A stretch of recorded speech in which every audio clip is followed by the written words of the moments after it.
is genuine hope. Trump has many powers, talents.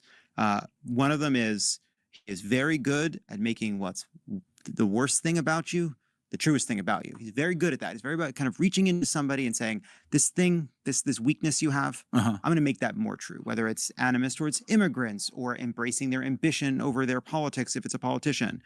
But one reason I think Trump was able to get back is because there was a big hole, and everybody listening will be annoyed at my saying it, but whatever. Again, but the bully pulpit, Joe Biden, he left it open. And we didn't understand how big of a price we were paying for not having a vocal, aggressive, relentless advocate for democracy, for just empathy, which is something Joe Biden, I think, is very good at, but had lost his ability to communicate well. And if we can start getting leaders and influencers, it matters now, it's the world we live in, to kind of reflect those values more, suddenly a lot of people that were open to Trump might remember some good parts of themselves. Because I think people are complicated. And you're right, in every person there's a bully, but in every person there's always an empathetic part of them as well. Donald Trump does a crackdown on immigration, terrible crackdown.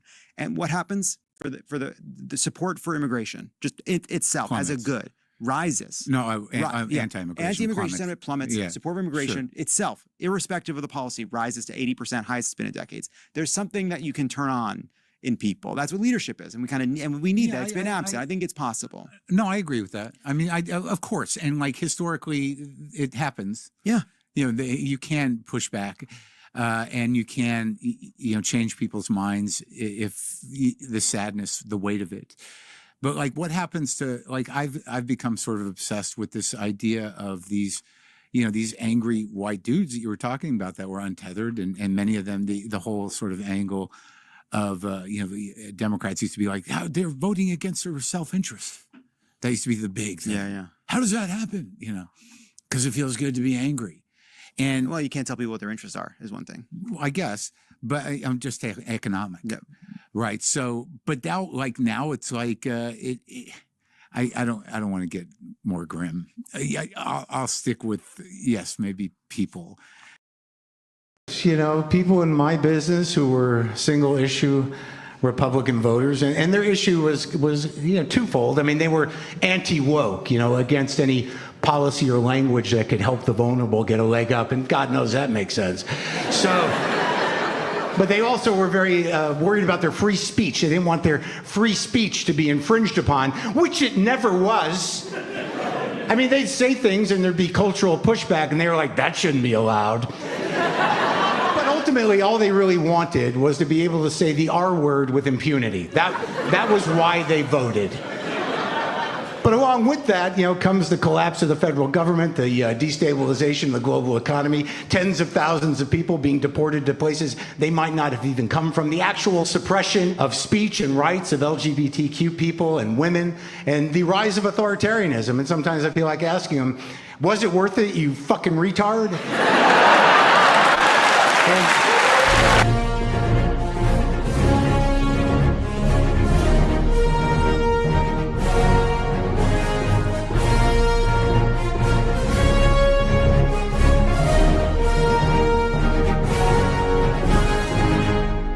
All right, you assholes.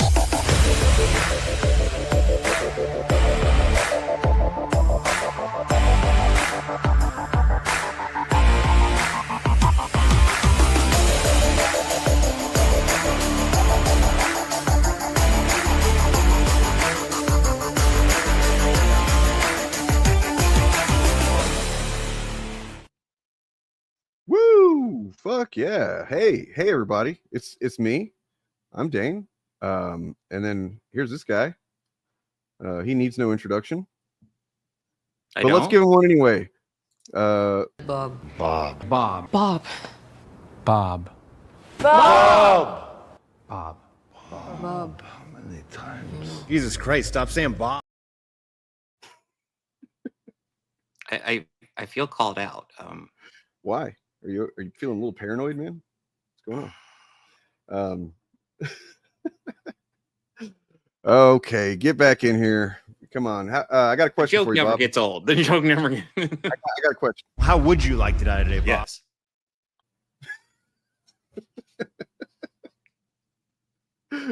I mean, for real, how would you? You know, like, okay, I have a suggestion though. And what are we gonna do? Just like ride Bob into the sky? Yes. Come back. We gotta ride you into the sky. I am really against these ideas. All right, fine. All Yeah, right. I'm sorry. I'm sorry. Welcome everyone to the thing that we do on this day every week. For a surprising number of weeks, for a surprising number of years now. It's kind of crazy. Yeah, a couple years now. Jesus. We've missed a handful, but like not a lot. Yeah, Not no, really. I mean we've taken weeks off, but I've definitely taken weeks off. But yeah, it's You've taken a lot of fucking weeks off. Jesus Christ. hey, listen, you've done a couple too, so I've done a couple. I haven't taken enough weeks. You haven't off, done nearly as much as me, but yes, we've all taken weeks off. But like for the most part, fairly regularly, we've been doing this on Wednesdays. Like there's occasional Wednesday where there's no show, but that is very rare. So hey, we got a super sticker we're from awesome. Green Rock. Hey, Was that 30 sex? You're gonna give us 30 sexes? What was that? What does that mean? I'm not sure, but I'm willing to bet that whatever it is, it's probably like translates to about 25 cents USD. I'm 6'2". But thank you very much. Yeah, thank you. I'm 6'2". I don't know if you knew that. That's true. Totally true. I'm 6'5". I don't know if Eric's gonna make it today. He might not. That's okay. He's got stuff going on. I hope that goes well. I believe that Chariot will be joining us shortly, and I hope that Ryan joins us because the thumbnail was and the title was his idea. I'm not to put it too much on him, but he mentioned something about the wacky racists. Like the wacky races, and I was like, that's kind of funny. I'm gonna see if I can make a logo from their original logo, and I managed to do it. And then I was like, well, now I wonder if I can slap one of these chuds' faces onto the characters and see how that looks. And so I did, and yeah. Oh no. But yeah, so we'll talk. The Gary thing, the Nerdrotic thing. That's just kind of like that's a hook. I'll be honest. We're not going to get too deep into it. It's just that he's been bouncy in his chair a lot lately. If you've seen any Nerdrotic videos, and lately, I'm sorry that you had to watch that. But you might have noticed that the dude is really, really bouncy. Like, it's kind of wild.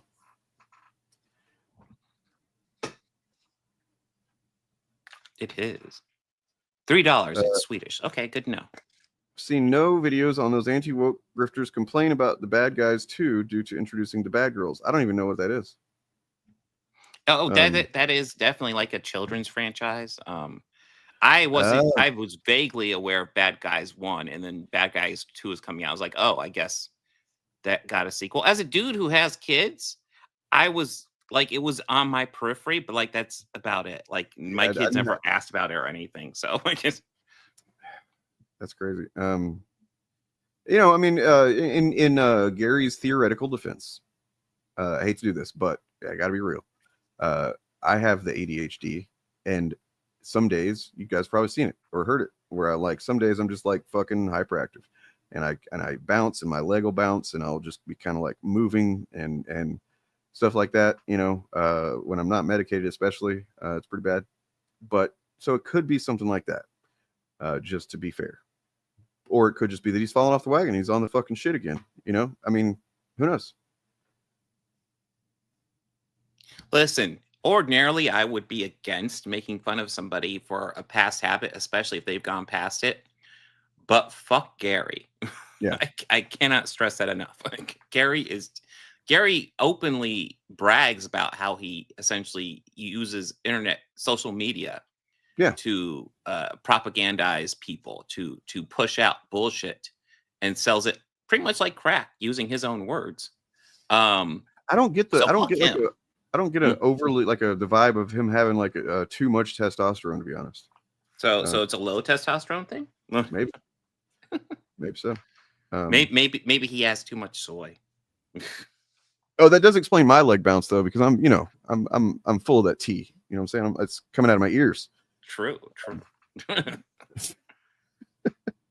I mean, yeah, when my leg bounces, I just know I'm like, Jesus Christ, I wish my testosterone would just calm the fuck down. It's just So by the way, so much that to deal with all the Mark time. Maron clip, that joke that I right before did the intro with the R word, that is an acceptable use of that word to tell a joke. I think, in my opinion, I think that's serves its purpose. Well, yeah, I mean, he's not using it to target people. Well, he's to a degree he's targeting using it to people target who he's not, just like, wanted to be able to say that, and so they voted in fascism. You know. Yeah. Yeah. And if there is a worthy target of being called that, it would be those people. That's who I typically have used it for. But I mean, we definitely have some stuff to go over. I got a couple clips from his latest podcast. He played a little bit at the beginning. I don't know if he meant to do that, but I rolled with it. But yeah, I did. Okay. Because I needed to get up and get something, and all the clips I had loaded up were like only a minute long, so I needed something that was long. And then I haven't heard of it either. My son is into Dogman, but I don't know about bad guys. So no, we probably should talk about at some point the Peacemaker backlash, because Peacemaker did a bisexual orgy or whatever. So I didn't know that. I have not caught up with Peacemaker. I mean, not even really. He just kind of. I forget if he had sex with him. Anybody tell me? Or if he just kind of moved on after making out with the dude and a chick for a while.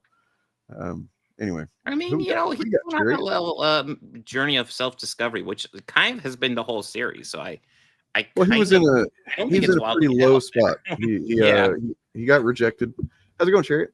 Hey, how's it going, everybody? Pretty good. Have you seen Peacemaker at all? Oh man, no, I don't the think Suicide so. Squad, the James Gunn Suicide Squad. It's the one with Polka Dot Man, right? Yeah. Yes.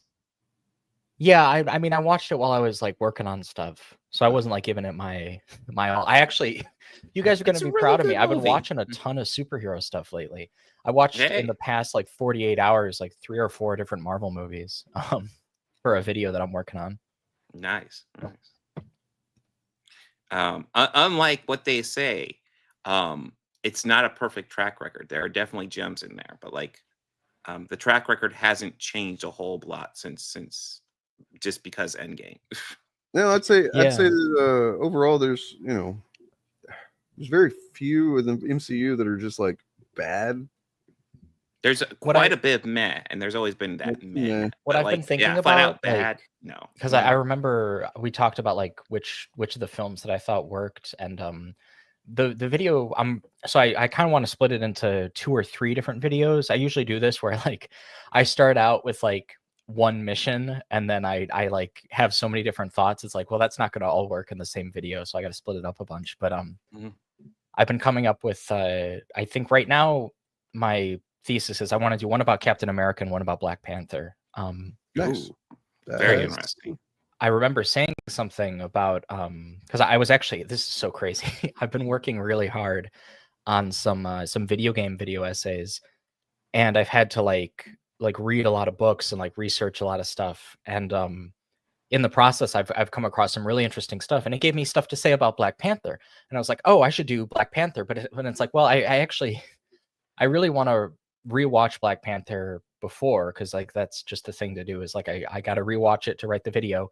But then I was like, no, I also want to watch Wakanda Forever, and I want to watch Ironheart, and I want to kind of get like a better kind of context for it, and like rewatch kind of all the Black Panther related stuff together. But then I was thinking, I was like, oh, I also want to do that video, because I said something on stream recently where I was like, I actually don't like Civil War that much. And then I was like, oh, I should do like a Civil War video while I'm at it. And then I was like, well, no, I can't just rewatch Civil War though, because I gotta get the context. So I have to go watch Winter Soldier. And I was like, well, before I can watch Winter Soldier, I should really watch First Avenger. So I've been going back through a bunch of those movies. No, it's interesting though. I realized I think Winter Soldier is my favorite Captain America movie. Oh, easily, yeah. A lot of people say that's like their favorite one of the Marvel movies. I think of the ones with Captain America in the title, I mean. I think a strong argument can be made it's my favorite MCU movie. It's pretty good. I was kind of surprised. Like I was like, wow, this is a lot more like drawn together. And it's like more of a spy thriller. And I was like, oh, this is kind of the type of stuff that I really like. First Avenger was pretty good. It's I solid, saw I there was a line in it that I want to talk about in the video, because it's like the end of the film. Captain America and Red Skull are fighting, and Red Skull has this like banger line where I heard him say it, and I was like, whoa, based Red Skull. The one about flags, or whatever. So yeah, he was like, I have seen the future, Captain. There are no flags, and it's like that goes so hard. Yeah, I mean, if it wasn't like so coming out of hard. a Nazi, if he wasn't a giant Nazi, yeah. Yeah, if he wasn't like literally the most evil person in that film who isn't like Adolf Hitler, you know. That's but I like this. I like a lot of the scenes that Hugo Weaving has in that film, and I like a lot of the actors that they bring in to do the different parts and stuff. So yeah, that's oh shit, I have some good news here. Just kind of unrelated to anything, but I just came across it.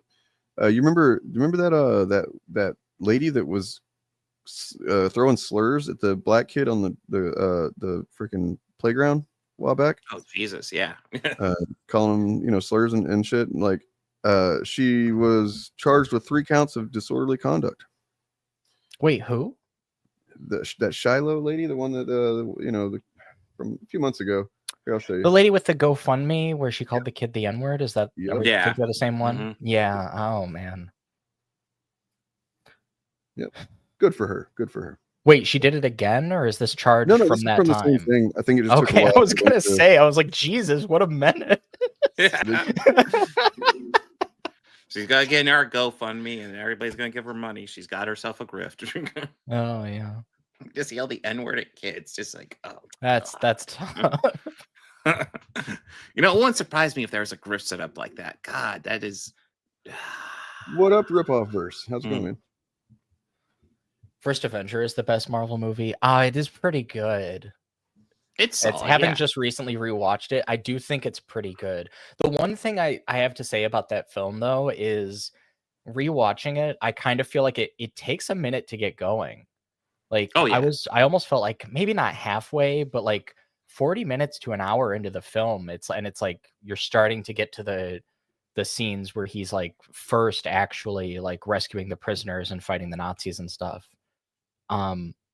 Which isn't necessarily bad, but a lot of the actual like stuff that he does in World War II is kind of, you get it in like little compilations and montages and stuff in the film. And I kind of wish like it could almost have been 2 films, if you know what I mean. Like there's enough stuff for him to do. I don't know if that would work, but it could have been longer, I guess. And maybe that would have been worse, but I part of me was just watching it thinking, wow, I wish I got to see more of like the stuff that they're kind of passing over. Because that's actually one of the best parts of the film. Well, I mean, that like montage taking out the is different pretty factories epic, and stuff. Yeah. Yeah. I will say one thing that I don't like about Winter Soldier, if I have to say one negative thing about it, it's that they, for some reason, and it's just Disney, man. I don't know what it is with them. They do this with Star Wars too. They're like obsessed with CGIing over the faces of actors, to make them look more like characters. I wish they would have just gotten an older woman to play the character of Peggy when she's because she's older and Cap is like visiting her in the Really? hospital. From my memory, it looked pretty damn good. Like I didn't. Yeah, I see thought that was makeup. When I was maybe it's just rewatching it, but when I was rewatching it, I was like, maybe, and part of it could be like seeing it on a computer monitor instead of a theater, but like I was watching it and like her face like moves really weirdly when she's like talking. Oh. And I was like, old people's faces don't really look like that. I don't know. It's just one of those things where it's like, I kind of feel the way about it that I do about the way they did the Luke Skywalker. Well, that one looked weird. Well, Luke Skywalker was weird. definitely CGI. You had Disney doing Marvel and Star Wars at the same time, and sometimes these things that came out in the same year almost. And the Marvel ones would generally, the face thing would look pretty fucking good. It was like I usually couldn't tell anything. And then the Star Wars ones were like, what the fuck are you doing? The Leia one at the end of Rogue One, and the Tarkin one as well, dude, in the same film. Tarkin drove me nuts because when they first introduced him, like you see his face in shadow, and I'm like, that's a smart way to do it. If you don't quite have the CGI, just do his face in shadow. And then it's they have like that's other acceptable. scenes where he's not. And then no, they literally like they show his face is down, and then he steps out of the shadow. It's like, oh no, Yeah, that that's looks tough. Yeah. bad. That one. That's how old people's necks look, Lucifer. Jeez, She looks weird. It's her neck. Well, it's just the way that like when she moves and she's in the bed, if she moves too much, her face kind of like slides around a little bit. Like if you and maybe I don't know, it could be just like seeing it in a different context, but it was something about it. What it reminded me of is the Oblivion remaster, the way that Oblivion's face models are rigged when the characters talk. It kind of reminded me of that low key. I was watching it and I was like, oh, this is odd. But then it kind of made me sad because I was like, you know what? I feel like we're entering into this era where it's going to be like these companies would rather CGI actors than like just cast somebody new in like a role to play them for a film. Yeah. And that's tough because like when Pedro Pascal did Mandalorian, one of the things that he tried to do is to get them to show his face in the series so that he as an actor would then be tied to the character, which is really smart. And that's something that like actors have struggled with in terms of job security for a long time. It's really hard to be an actor. Like I'm sure, once you get to that level, it's a little bit easier, but like actors really struggle for a long time, the vast majority of them. And I just feel like it's got to be really tough, especially to like be like an up and coming actor and to be seeing all of this, because you have to think like, what if you were the next Luke Skywalker? Like, here's what I would do if I was doing like, because they did him in The Mandalorian, but he appears in something else, I think. God, it seems Book of somewhat Boba familiar. Fett. Book of Boba Fett. There's an episode with That's right, yes. Grogu and the Mandalorian in it. That's what I was thinking of. And I just kind of like, if it was me and I was like working on that series, I would be like, oh, wouldn't it be cool? We should bring in like Mark Hamill and he can like consult like a new actor and like, to do what kind of a version of what Ewan McGregor did when he was modeling his acting on Alec Guinness and on the old like footage of Alec Guinness. That would be really cool. Lots of people point out this, and I think it's kind of obvious. Sebastian Stan actually looks a lot like a young Mark Hamill. It's like he's right there. It's so crazy. That like somebody in casting had to be thinking that, right? Like they had to be. I don't know. It's just strange. It's just odd because it's Marvel unnecessary, right? Yeah, the Holy Marvel shit, offices guys. are right across the street. Go get him. Go. What were you saying, Dane? I got a kind of a crazy thing here. So the Toxic Avenger movie that's coming out this week, I guess, partners with a organization called Undo Medical Debt to erase at least $5 million in medical debt. So it's final week of marketing and promotion for the Toxic Avenger, and the teams have decided to do something a little different. Rather than spend the rest of their marketing budget on a stunt or a campaign, they decided instead to join forces with nonprofit Undo Medical Debt for a much more important cause. That's kind of fucking awesome. Yeah. So there'd be $5 million, in medical debt erased no matter what. And for every $1 million the movie makes at the box office, another $1 million in debt will go up in smoke. Wow. That's really cool. That's super cool. It's fucked that it gets to this. You know what I mean? That anybody even has to do this. Yeah. The fact that medical debt exists is a massive stain. I think it's a pretty brilliant. I mean, it is a bit of a stunt, kind of, but it's pretty good one. It's a stunt for doing the right thing. I'm willing to give them props for that. Yeah, that's interesting. I haven't heard of that nonprofit. I'll have to look into that. That's kind of neat. Crazy. Well, all right. Well, then that makes me want to see the movie a little bit more.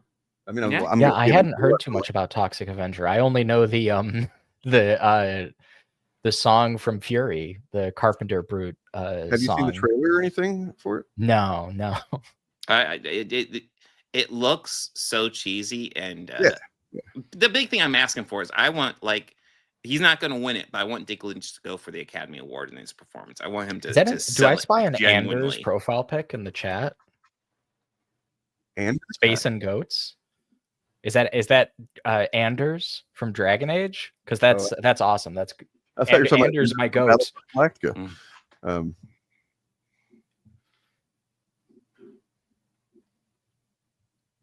Hell yeah. Yeah, let's check out this trailer for anybody that hasn't seen it because it's fucking good. Oh yeah, it's so cheesy. It's awesome.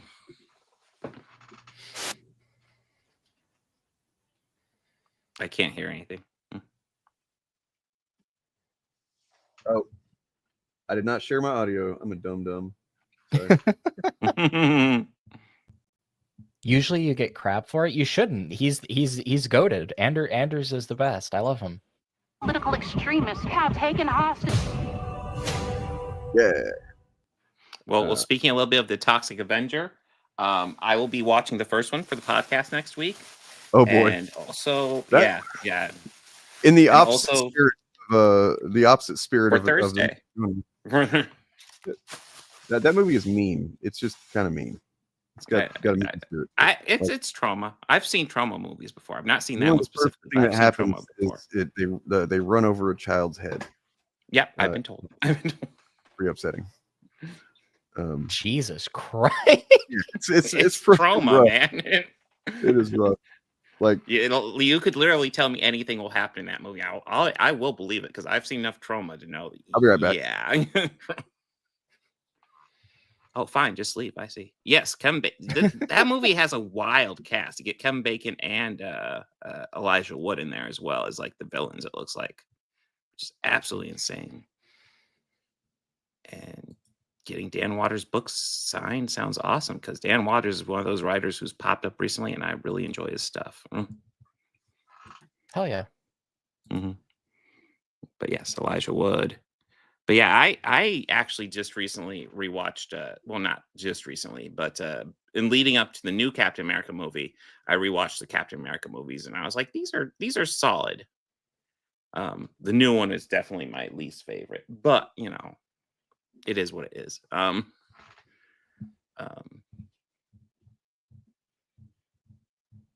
Yeah, I'm really looking forward to. You guys are gonna hate me. I'm kind of baiting with the thumbnail for the Captain America video a little bit. Yeah. But I had a funny idea for the thumbnails for some of the superhero, the Marvel and DC stuff that I'm working on. So nice. Yeah, I'm looking forward to it. I'm really actually one of the videos that I'm cooking with the hardest is the Fantastic Four video because I haven't seen anybody else with this take, and I feel like that film has kind of already passed out of like the consciousness of like video essays. Everybody's still talking about Superman. I think that's probably like that. And when did Sinners come out? I think it was in between Thunderbolts and Captain America, somewhere in that range. Because I was gonna say Superman's probably like movie of the summer, but I don't actually remember exactly when Sinners. Sinners did not come out during the summer, although that's a pretty big conversation piece as well, because that movie did extremely well for its limited budget and is pretty fucking awesome.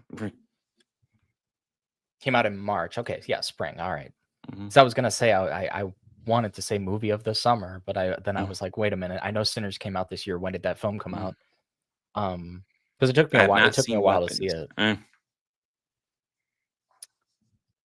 But I will say not March. Oh, okay, yeah. But I'm gonna watch the Anders video after the stream. Hell yeah! I'm the one of us who does the Dragon Age videos. Sorry, Bob, I keep cutting you off. It's all good. I was just gonna point out that I'm excited to actually show my kids Thunderbolts because that just hit Disney Plus. And then when I can actually get a physical copy of Superman, I do plan on doing some essays on that. I liking the physical copy though. Yeah, I mean, it's honestly, their movies lately have really been pleasing me. Because I was right in there with some of the people talking about like, you know, Marvel fatigue, which I don't really think is like a thing with like audiences per se, but I personally was kind of feeling it for a while. And then like Thunderbolts came out and I was like, oh, this is pretty good. And then Fantastic Four came out and I was like, oh yeah, this is good. And now I'm kind of back in. So you know what? Well, I mean, I think such thing as mid or bad movie fatigue exists. I think superhero fatigue is kind of a broad statement that like doesn't mean a whole lot. I think just because once there's a good superhero movie, all of a sudden the fatigue's gone. Yeah, I mean, that's how blockbusters are, right? Yeah. I mean, after Thunderbolts, I was like, oh shit, I'm pumped for Fantastic Four now. Fantastic Four was pretty good as well. So, I mean, Superman is definitely, I think, probably more. I mean, definitely more of a thing in the U.S., but he's known the world over. He's got probably some of the best brand recognition, right? oh, easily. I mean, he's probably the most famous illegal immigrant ever. Yeah. Yeah. Despite what some Superman actors say. Somebody got £5 here. Hey. Hi guys. Any of you aware of the growing wave of fascism in the UK at the moment in the Fly the Flag movement? Nerdrotic has started grifting it. Thanks. I didn't know that. No. I mean, I know that there is a growing fascism around the world. It's just a thing that's happening. Been for a while. And I had seen some of the quote unquote like child safety internet authoritarianism that's going on in the UK right now. Oh, that's pretty bad. I was aware of that. I love talking to my UK friends about their politics because they call Keir Starmer Kid Starver, or I've also heard Queer Harmer lately. I don't know. He's a man of many names. But yeah, there's always a lot of hate for people in power over in the UK. It's very normal. Oh, I didn't know we had another mass shooting. Oh yeah, just recently. Yeah, I didn't know that either. But that is. I had been seeing. Well, it's way too common, which is frustrating. The way that I find out about stuff like this is people are always saying that it's like trans people every time. So they're currently trying to do that with this one apparently. Even though I guess there's some kind of like group of far right people that are like kind of instigating this kind of thing. I don't know. Organized group of far right suicidal school shooters, and somebody saying that this person very likely going to end up being linked to them.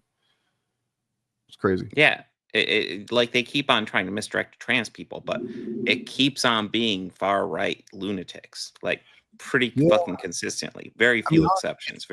Look at the domestic terror stats, and it's just by far and away far right extremists. It's not to say that there's not any there's some anarchists, I guess, and then I'm sure that the whole what's his name, the guy that Luigi got, I'm sure that's counted as left-wing terrorism, even though it shouldn't be. It should be counted as a fucking public service. But well, I think technically, I mean, not to be that person, but I think Luigi Mangione, I don't think has been convicted yet, has he? So no, he hasn't. I mean, I guess we'll see. He's gonna be, he did that shit. I don't think he's even, has he denied it? He's not like. I don't know what the plea is. But I don't know. That was just a weird situation.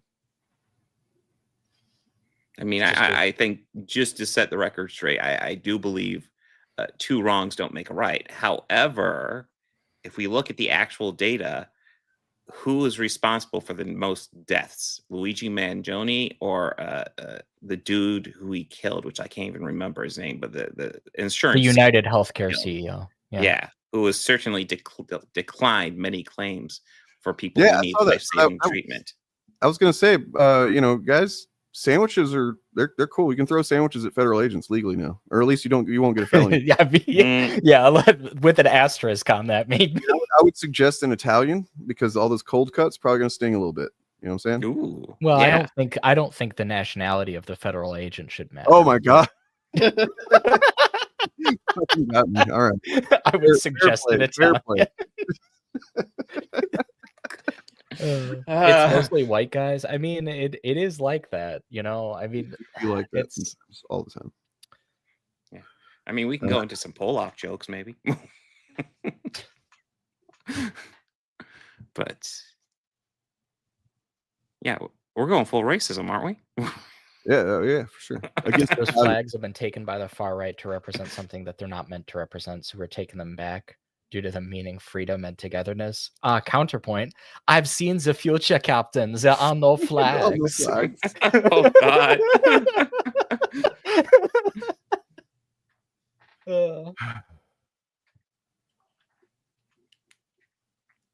Oh man, yeah, shit's real bad right now. Well, I'm here in Illinois, so oh dear, we've got Big Boy Pritzker in charge.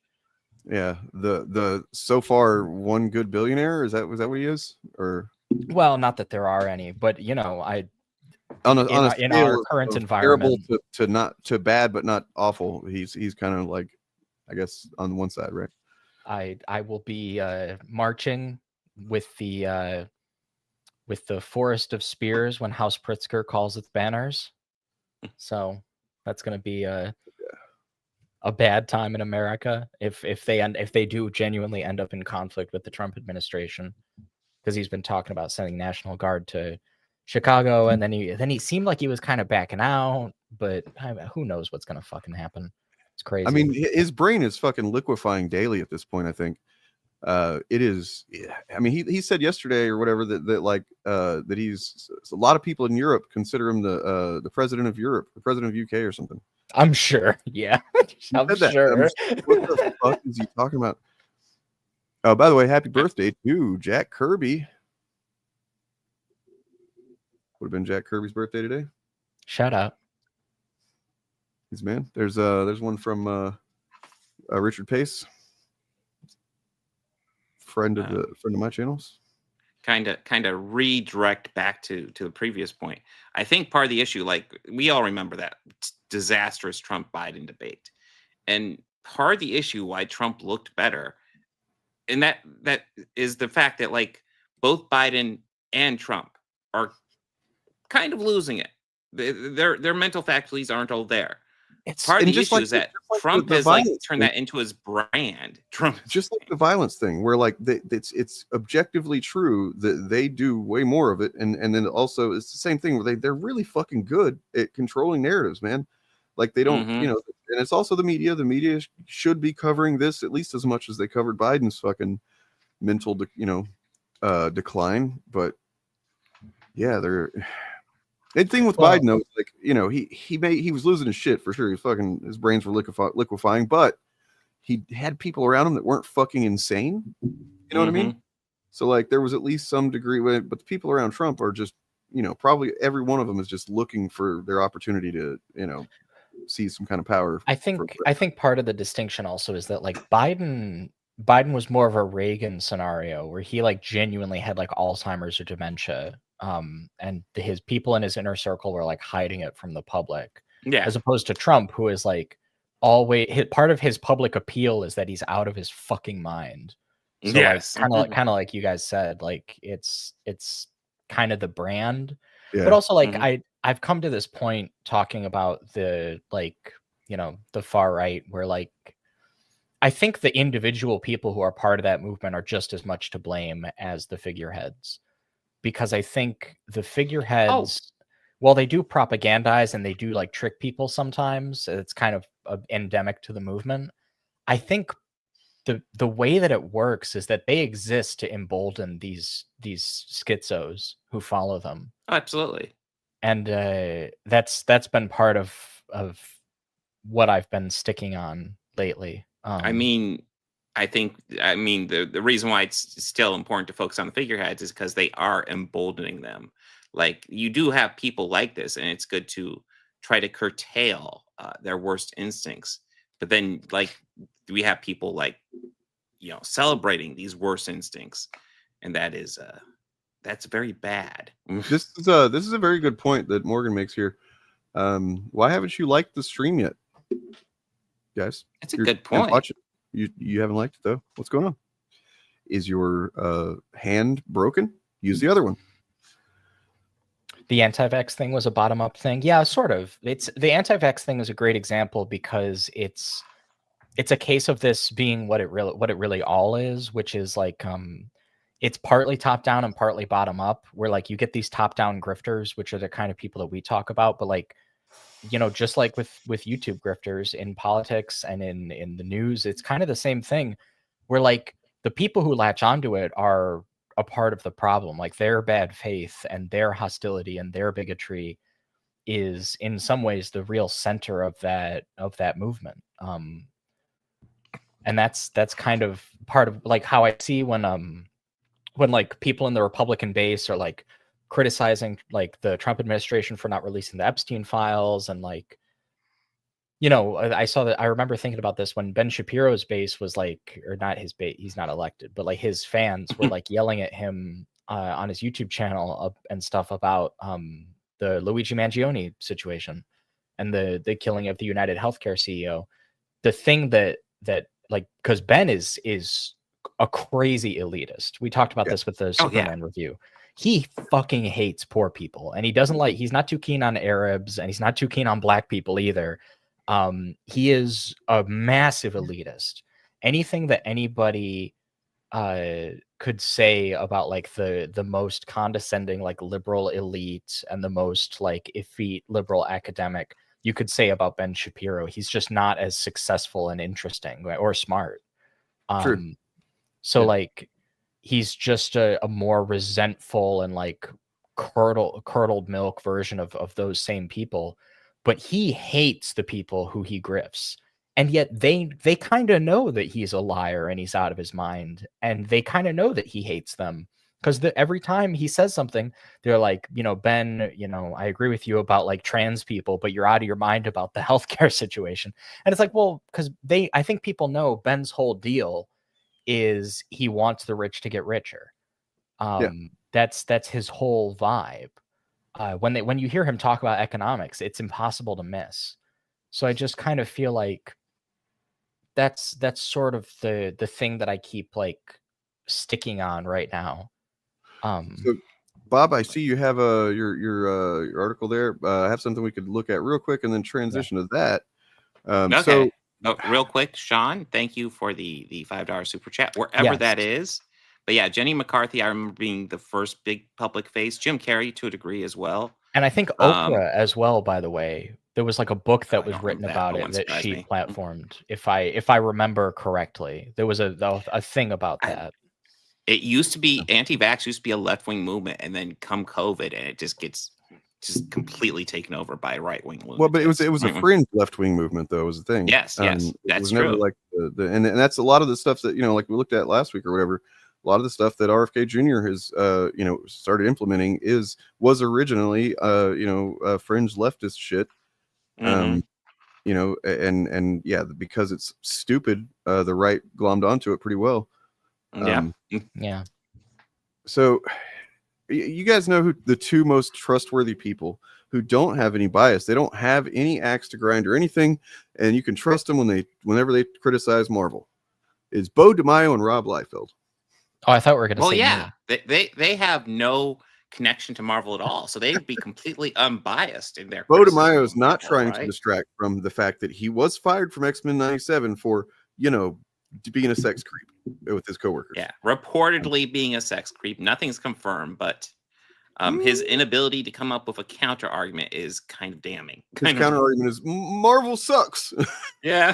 His counter argument is, well, if you want to know the real story, sign up for my Rob Liefeld, on the other hand, he's bitter because he didn't get invited to Wolverine and Deadpool, or he did get invited to the red carpet. He just didn't get to take pictures with Kevin Feige and stuff, and he was really, really upset about that. So, you know, anyway, so apparently Jake Schreier has begun working on the X-Men movie, the director of Thunderbolts. So they started working on the X-Men movie. Anyway, there's this post that's kind of going around on Bluesky, where this dude is just like, thanks to Bo DeMaio and Rob Liefeld, they pretty much revealed what's going on with Marvel. They're not even reading the source material over there. What an absolute mess. That explains all. It's like, dude, you don't need to read. I mean, you really don't. You don't need to read more source material. You need to know the characters, sure. Yeah. But you don't, you know, at this point, the characters. Well, you learn everything you know in the movies. Sorry, go ahead. I highly doubt. Well, I was kind of talking over you, but I highly doubt that they are completely ignoring the source material. But more importantly, Marvel has never been like super strict comic accuracy. This idea that Marvel was like comic accurate before, like, never happened. Like, Marvel kind of gets the spirit of the characters, and that's kind of about it. They kind of do their own thing with it. Like, Infinity War and Endgame were obviously strongly based on the Infinity Gauntlet storyline. But, like, are they, like, similar? No, there's lots of liberties taken with it. There are ideas taken from it, but the story is kind of its own thing. As somebody who's read a lot of these comic stories and stuff, I don't want them to be like super accurate. I mean, like you said, the main thing that matters is the characters are, recognizable as, the characters they are in the comics, and they are. Mm-hmm. I can't even think of a character that's like, and in many cases they define the characters better than the comics have in a lot. Like Iron Man, Thor is way more of a relatable person instead of just like a kind of a god that you kind of have just to observe from far away in the comics, kind of thing. And yeah, it's and then look, you fucking Thunderbolts is awesome. Jake Schreier, I think, is going to do a pretty good job. As somebody who was really disappointed when I found out they're not following the original comic run, I walked out of Thunderbolts and I was like, that was fucking awesome. I mean, it did honor the spirit of the kind of bait and switch, for lack of where they did they definitely did the bait and switch at the end. Yeah, what the comics did too. So like, it wasn't the surprise reveal I was expecting, but it was one. And it's pretty good. And yeah, I'll be honest with how the story was, like how they were marketing the story. Like even I was like, this feels more like a New Avengers than a Thunderbolts, but okay, we'll see what they do. And one of the so we didn't really talk about this. Like Chuds still say that Marvel changed the marketing last minute after the movie came out and it didn't do well, so that they could try and juice the numbers. And it's like, no, they didn't. That's what the movie always was. That's when they would have had to change the movie to, like it makes perfect sense that they, after the movie came out and people started, learning what the surprise was, that you said, okay, might as well just go ahead and call it this now. And that's saying it's still largely called Thunderbolts. I just looked on Disney Plus and they were like right on the front page. They're advertising Thunderbolts now streaming. The official name I think is going to be Thunderbolts, but Thunderbolts asterisks. Anyways, let's check out this Disney bullshit, because Disney wants to sell it. So I have actually not read this article. I have gone over Critical Drinker's coverage of this article, and the Chuds jumped on this, which you could probably guess. Yeah. At this point, I'm kind of thinking Variety is just making their business model, making Chud bait, because that's what the one that's owned by somebody that is was part of the attempted hostile takeover of the Disney board last year. I think that's what I remember. Possibly, I don't remember for sure. So I think they have an axe to grind too. But this is like, I remember seeing that both Nerdrotic and Critical Drinker on the same day released a video about this article, which is Disney's Boy Trouble. Studio seeks original IP to win back Gen Z men amid Marvel Lucasfilm struggles. Well, I mean, they're certainly using this to, I don't know what all it says, but based on the headline, they're probably using this to kind of say, oh, see, we're right. But the headline is actually saying they're not trying to change what they're doing with the material. They're just trying to find new material that they can, hook people with. So. Well, I mean. Is that the writer? The writer is, it's Matt Donnelly. Matt Donnelly. We should get that one guy back on sometime. Yeah. You remember the Forbes Mark Hughes? Yeah, Mark. Yeah.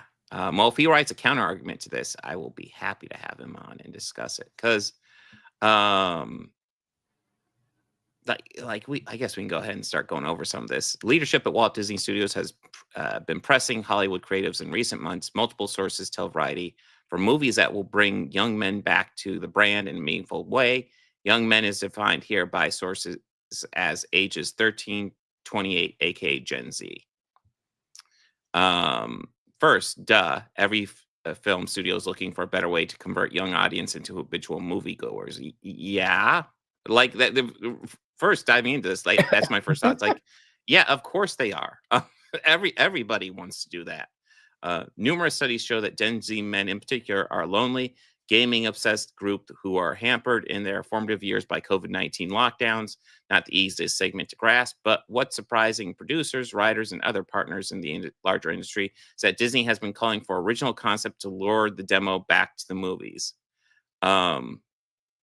That's really interesting, because I think I've also said this, where like, it doesn't feel good to like kind of live in like a cultural environment where everything feels like it's a sequel or a prequel or an adaptation or everything, you know, Well, like it's true, cool to but have new stuff. So I think it's interesting that they would try that.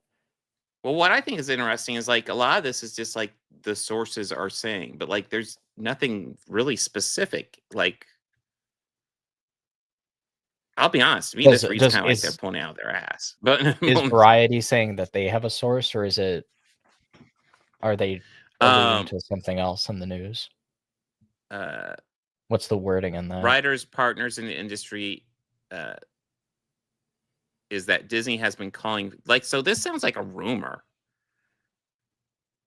Producers, writers, and our partners in the larger industry are saying that Disney has been calling for original concepts to lure the demo back. Are there any sources down in the article, like any quotations or anything? That's a good question.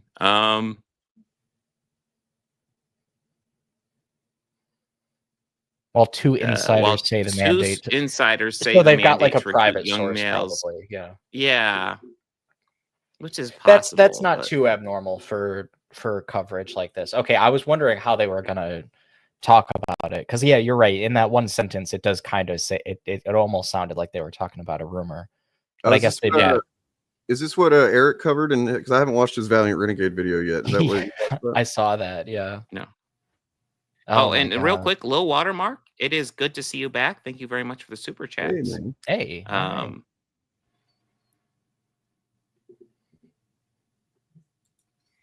But yeah, honestly, like, yes, Disney was the unrefuted king of the box office last year. It will win again this year with 2 films potentially crossing 1 billion, Avatar and Zootopia.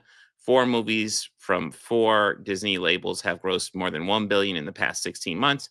No other studio has had one in that time frame. So it's staggering to rival studios and deal makers as Disney is looking to blaze new trails after years of being envy of the town, having counted for so long on sure things from the world of Iron Man and the Jedi. Wait, what? Much has been written about the narrowing audience for superhero movies. The performance of the Marvel's latest release, Fantastic Four: First Steps, was aimed to launch yet another superhero franchise led by Pedro Pascal. Vanessa Kirby failed to meet expectations. That's despite good reviews, a promising opening weekend, and the full attention of Marvel czar Kevin Feige. Star Wars has not produced a film in 7 years. Oh, The Mandalorian's next year. Yeah, I forgot about that. I wasn't sure how committed they were. Supposed to be next year. The male loneliness problem isn't a myth. The causes for it. I mean, there's legitimately an issue there. Yeah, no. The thing that gets the reasons that people like to say are not accurate. Yeah, well, it's also you never hear about the female loneliness problem, right? Men are lonely. So, it's yeah. So like that's the thing that I feel like it's generally ignored. COVID isolated everyone, and now almost all dating, frustratingly, is done online, which I guess there are advantages to that, but there are massive disadvantages to that. I mean, online is a lot of. I read a piece recently that made this point. And I'm trying to remember the phrasing, but it was something like the loss of third spaces was a 5-alarm fire, but we didn't treat it like one. And I think that's the absolute truth. I think that the idea that like everywhere you go now, it costs money to be there or it's inconvenient to get there, Like remember when people were talking about 15-minute cities and you had people like Sargon of Akkad tweeting stuff like it was going to be like Stalinism, like it was going to be like Soviet Russia, the 15-minute cities, and it's just one of those things where it's like, no, you should create community spaces and sustainability that's local to where people live. That's actually good. You'd think that a bunch of like nativist nationalist fuckwads would like understand that like being reliant on your immediate community actually has some kind of merits, but I don't know. Oh God, it's this Ryan, guy. what's up, man? Hey. Yo. Hello. I mean, hi. I mean, I heard you mention Sargon of Akkad, and I thought I'd better jump in to defend. Oh God. Not him, but yeah. People with your accent. Other people. Yes, Yeah. other people from this country who aren't just I lying propagandists. Because I do. what was funny about that whole business about the 15-minute city is that in the UK, that's what we have. We have 15-minute cities. Basically, everything that they were describing is how our whole country is laid out. So for him, knowing that, to come in and say, "Oh, this is Marxism, this is Stalinism," it's just ridiculous. Because if it is, then he's been living with Marxism his entire life. And I'm starting to think that guy might be dishonest or something. I yeah, possibly. remember being like, this was my experience, and I haven't been to England in a while. I remember being in London even, and like even in like downtown, like the experience of like just walking around was pretty convenient. But I especially remember when I was studying abroad in Ireland, I was in Limerick for quite a while, and I was in Dublin for a little bit.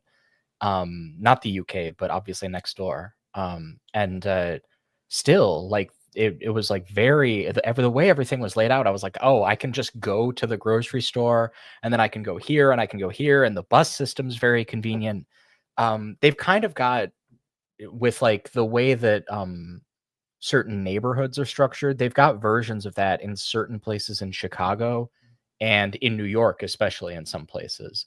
But it is not a universal experience at all being in America. So I just think that, yeah, it's tough.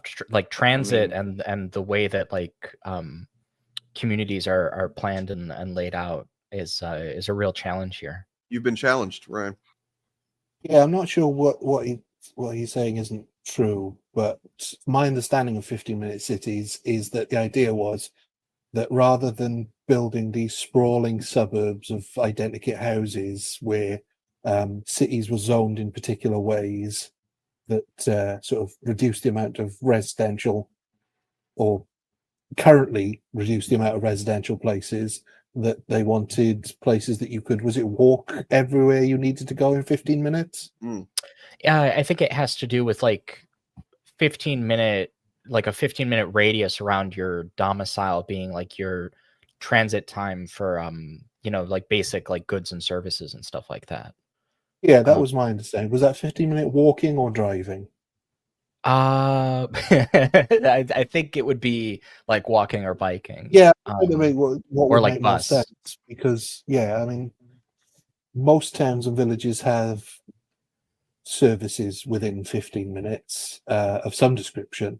You can get to a supermarket within 15 minutes in the car, no problem. So yeah, I'm not sure what the challenge is from in Chicago. It's tough because depending on the time of day, you can spend 15 minutes on like the same 2 blocks in your car, but like you can get a lot further walking sometimes because traffic's just terrible. It's sure. like driving in the city is bad sometimes, like depending on where you are. One problem we do have here, which is similar but on a much smaller scale, is that new housing developments tend to be only for houses.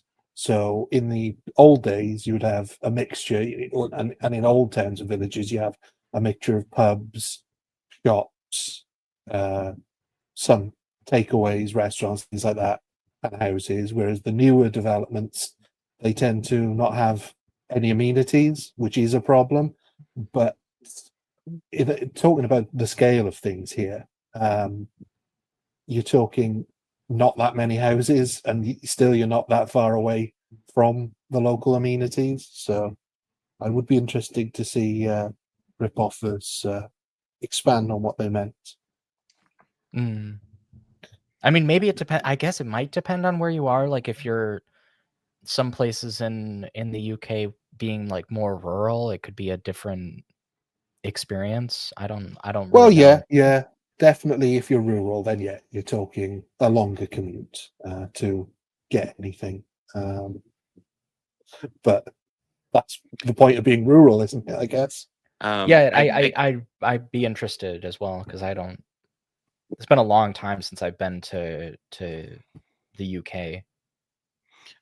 Bringing it a little bit back to this article because we still have it up on screen. Kind of my conclusion going through it just now is kind of like they're trying to make a big deal out of something that most every studio is trying to do. Like, Disney wants to bring Gen Z men into their audience. Yes, everybody would like to do that. Like it's trying to make a big deal and focusing on Disney and Marvel and Star Wars, but it's something that like all studios are doing. So it feels like a nothing burger, kind of just designed into a hit piece on Disney and Marvel, which is frustrating. Especially since like there's so much you could go after fucking Disney for. Like Disney has like a 40% market share. You know And then what? going after them for just doing normal shit, doing What does this even mean, man? Jesus Christ. This actually happened a couple decades back. Do you guys remember when this was a big headline about like companies trying to get millennials to buy stuff? That was doing the rounds in the news for a couple years there. I kind of remember that now. I mean, I was younger at the time, but yeah, I feel like this is just kind of a cycle that we go in where like different generations have different buying habits and companies are trying to figure out how to hook them. For a time, there was definitely a lot of newspaper coverage. I think it was pretty much universal, and it still goes on about how millennials can't afford to buy houses because they buy too much coffee from Starbucks or avocado toast. Yeah. Which is crazy because like the avocado toast argument, like I think that was kind of a thing that came along a little bit like parallel to what I was thinking about, but the stuff that I was thinking about was more like millennials aren't buying like cars or stuff like that, or like they're not it was part of cable or whatever. It was part of what I sort of saw as all wrapped up in the same thing, where basically any industry that wasn't performing well, they would blame on millennials not engaging with it anymore. Yeah, millennials really killed the Little St. James industry. That's the name of Epstein's Island, by the way, for anyone in the audience who didn't get that joke. We're such jerks. Yes, it was really weird because it's like, what did they think that millennials were spending money on? Because we couldn't afford to do anything. We still can't afford to do anything. That's why we're not buying stuff anymore. It's because housing prices are ridiculous and people are either saving and spend money on rent and electric and internet. I know I'm a wild man. Because there was a weird habit, I don't know if you guys had it in the States as well, a weird habit of articles being like, I afforded my first house before I was 22. And the article would always, 100% of the time, contain a small paragraph somewhere in there, which it would say, my parents gave me a £50,000 deposit for a house. Yeah. Every single time. That resulted in one of my like favorite memes ever, where it was like those articles that got popular for a minute. I know what you're talking about now, where it was like where it was like, I make like 6 figures and live in LA and I I am barely like scraping by, and it's always like some like article, like, which by the way, like the cost of living and stuff in LA is ridiculous. I don't mean to like belittle that, but the articles that get circulated though is always somebody where it's like, I spend like this much a year on rent and this much on like stuff for my kids and goes down the line, and then it's like some buffer at the bottom where it's like $40,000 and it just says like entertainment or various expenditures. And it led to that meme that people circulated on Twitter for a while where it was like, please help me budget, sir. My children are starving. Oh, man. And some of the variations as well, like I run my own business without graduating college. And again, the line is, after my father gave me his business when he retired, I was able to continue running the company.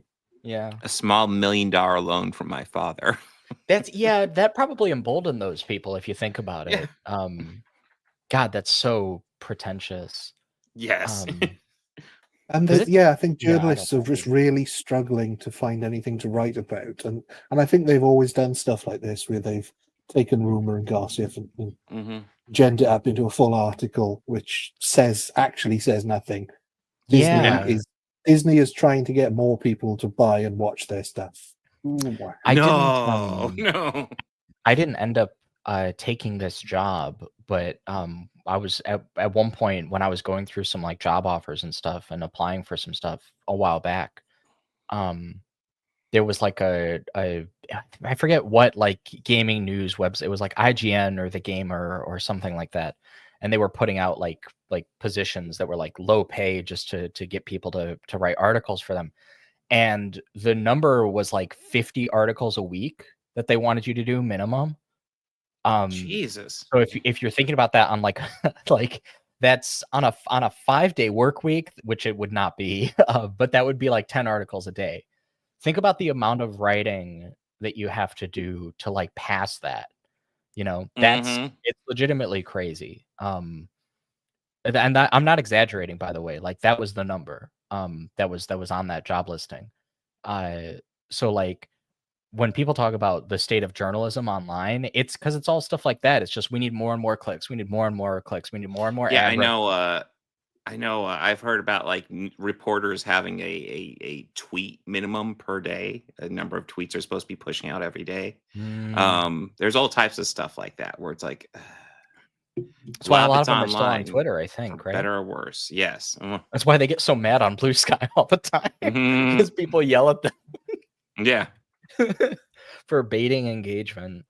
Yeah, that site's not perfect, but I do like that it has built-in mechanisms to punish people for bait.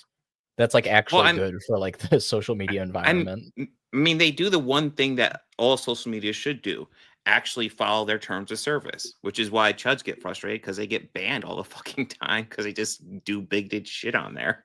Yeah, although they've spared a couple people who I think are pretty clear, like bad faith. Like Jesse Singal has an article there for some reason, or an account there. Oh, I didn't know Jesse Singal was still there. Yeah, I don't think they ever banned him. I think they might have suspended him like for a day and then brought him back, but I think he's still there.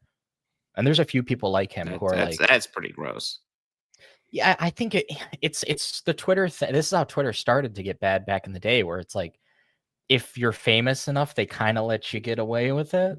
That's why Steven Crowder, I think, is he still on YouTube? He got banned for a while. He might be back, but sorry, he's suspended still. I don't know if he is. I know he made the move to Rumble, and he promotes Rumble. That might be it. But he was on YouTube for a long time, and he finally got suspended after breaking their terms of service day in and day out for like a decade. He finally got suspended. He's not unique though. Like so many of these guys do that regularly, and it's their business model. And every once in a while they complain because they're actually like, there's consequences to them constantly breaking the rules. It's wild.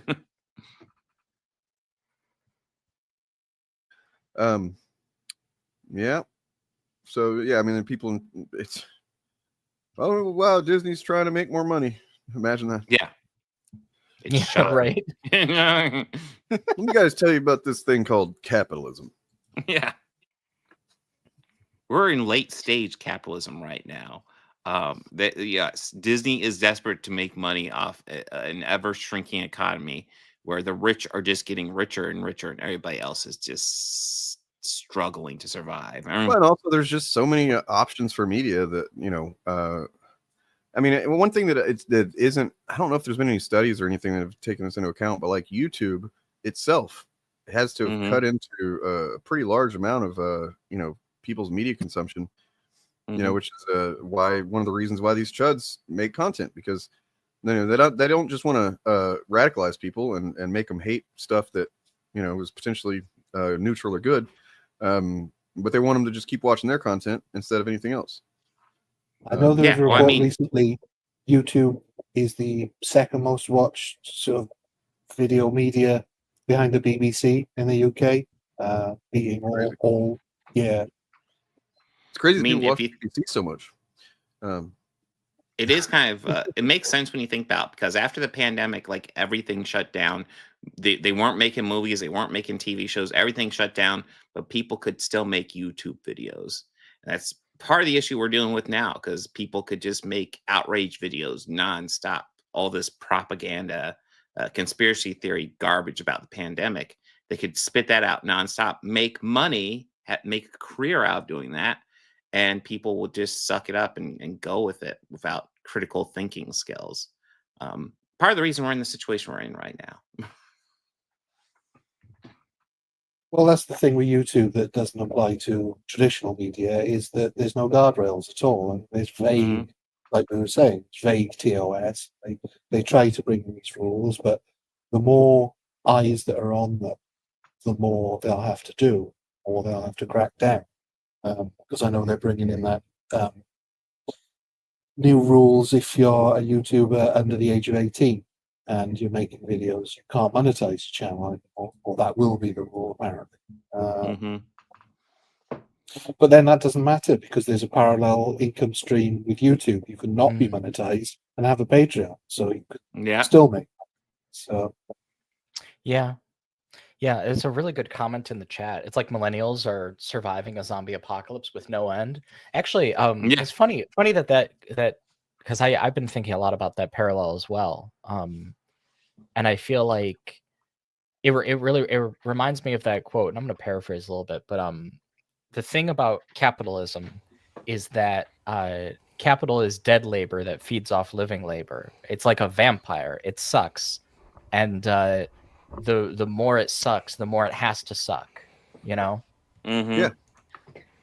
Dawn of the Brain Dead. What up, Eric?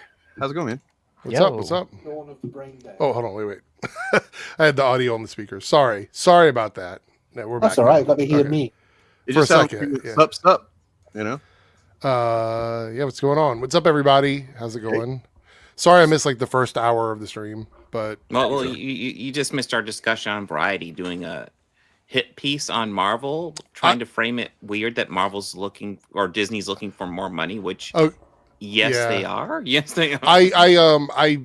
I've covered that in like 3 different videos, so I feel like I've probably already said everything I have to say about it. But yeah, it's funny to me that they only really cover the headline of that article. They don't talk about actually what's in the article in any of the videos I've watched. So, I went over Critical Drinkers video on it. And did he talk about the part where it says that it's no more urgent than any other quadrant? Did he talk about that part of it? That's a big part of the article where it says, yeah, they're looking for Gen Z men, but not more urgently than any other quadrant, which I thought was kind of interesting. One of the hilarious things, because he says, they shouldn't necessarily be making movies for everybody because Top Gun Maverick and Barbie, and he's actually praising Barbie. Keep in mind his original review when that came out. He's praising Barbie because it's like those movies only targeted one audience. They were huge successes. And I was just like, okay, those were 4 quadrant movies, bro. Were you paying attention? The fuck are you talking about? Because I don't think his viewers even know what quadrants are, or like they have no idea because he never mentions it. Because I don't even think he knows. I don't think he even understands the way they talk. I don't think they know. I know. But also that article, and I know you guys have already gone over it, but just very quickly, I'm kind of tired of these outlets going, well, a insider or a random person on the street said this. Like, I understand they want to protect sources, but if your source is just that Marvel is trying to get more IPs and get more people to watch their movies, how is that even worth being an article at all? Yeah, I feel like that's just part of like regular business. It's a business. No shit. It's weird. They probably got somebody with a job that is their job, just like, to the head of department of doing that. Shocker, the largest entertainment company in the world wants more people to watch their stuff. Hey guys, maybe we should find new stuff to make movies about? What? That's fucking crazy. I just thought it was funny, which, by the way, also, one of the things they keep saying, I have you ever heard of a channel called Valiant Renegade? Has anybody ever heard of that channel? Okay. This got brought up in chat earlier. Yeah, I covered a video of his the other day. I was like, this is a guy, I did a little digging, and supposedly he's like it's unproven. There's been no proof of it from what I can find, but he's like a financial analyst or something. And I'm like, how can you be someone that says you're a financial analyst and read that article and ignore the fact that the MCU and Star Wars are in the top 3 highest grossing franchises of all time, the MCU being 3 times higher than anybody else. Like, so, and he was like confused. He's like, sated? It satisfied people or what? Yes, that's why it's worth over $30 billion. Like, what are we talking about? So I watched that video and I was just confused. And then I saw some other people have been sending me a lot of these other Chud channels that I've never heard of before. And so I watched them and I'm like, they're all basically saying that they don't believe that these properties are as popular as they are and have been, but then are also cheering for them failing. If they were already bad, there would be no cheering for them to fail because they would have already been shit to begin with. So now they're even doing revisionist history, like all the old stuff was bad too. Like that's where it is now for a lot of these guys. It's really it's crazy. One thing you did miss in that video when you looked at the top franchises, the second one is Avatar, which is now a Disney property. Yeah.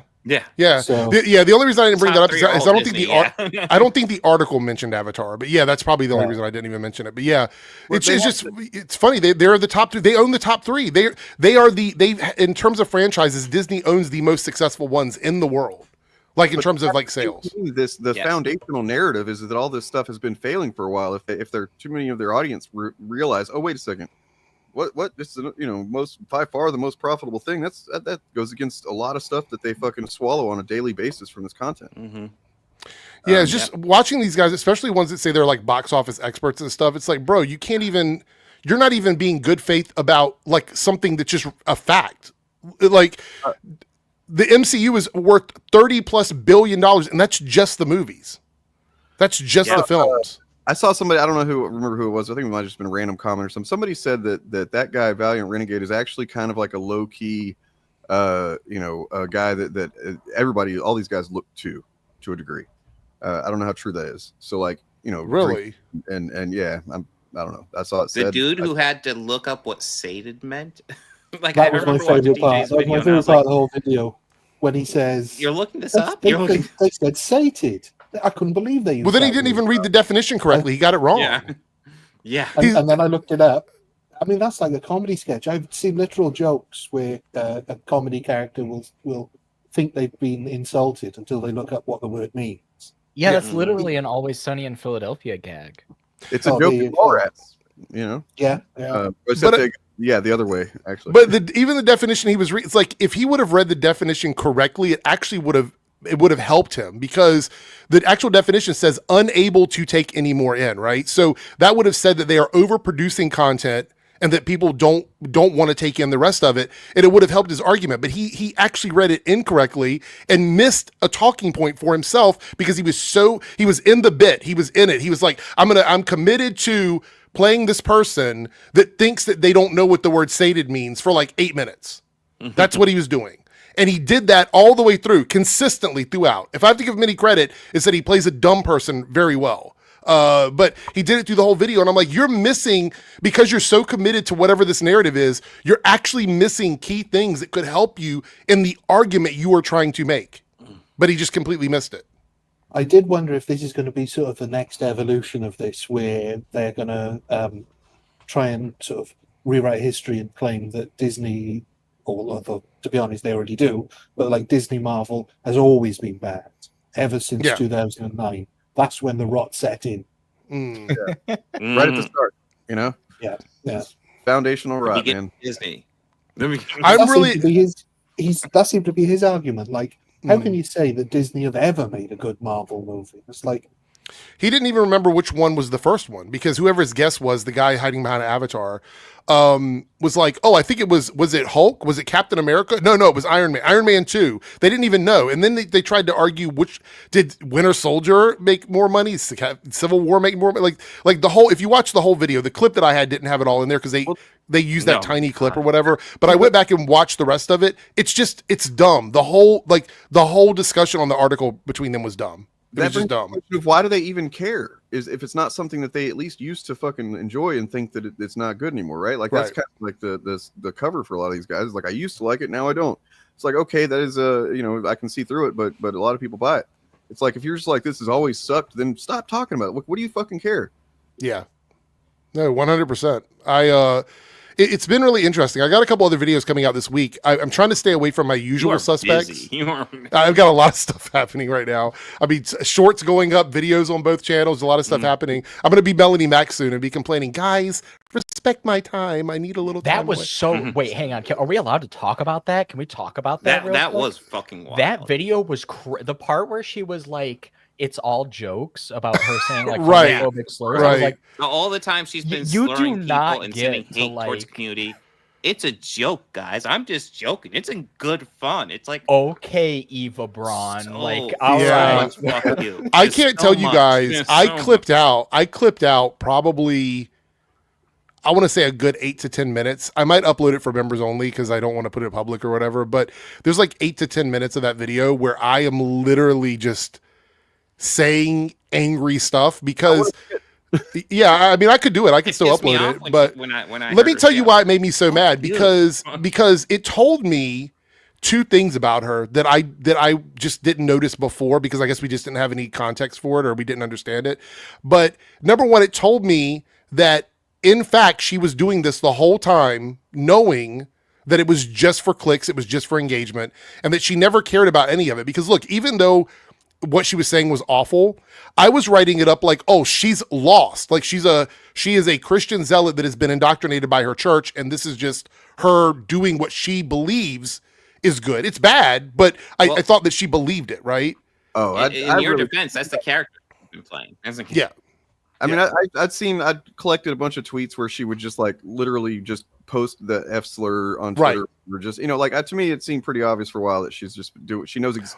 I mean, it could be both. She's lost and she knows exactly how to, like, why else would you do that unless you're fucked up in the head? Well, the other thing, merch, didn't she? She had like a T-shirt that she sold. That was that shitty drawing of her. The other thing was that I realized that because of, and Harrison brings it up here, the My Chemical Romance stuff, I realized that not only was it not serious to her, and she was doing this knowing that everyone who has been in opposition to her was going to become a target. Like, I actually had people, whenever I talked about her F-slurring, attacking me because they thought she was doing something for the culture, but she wasn't.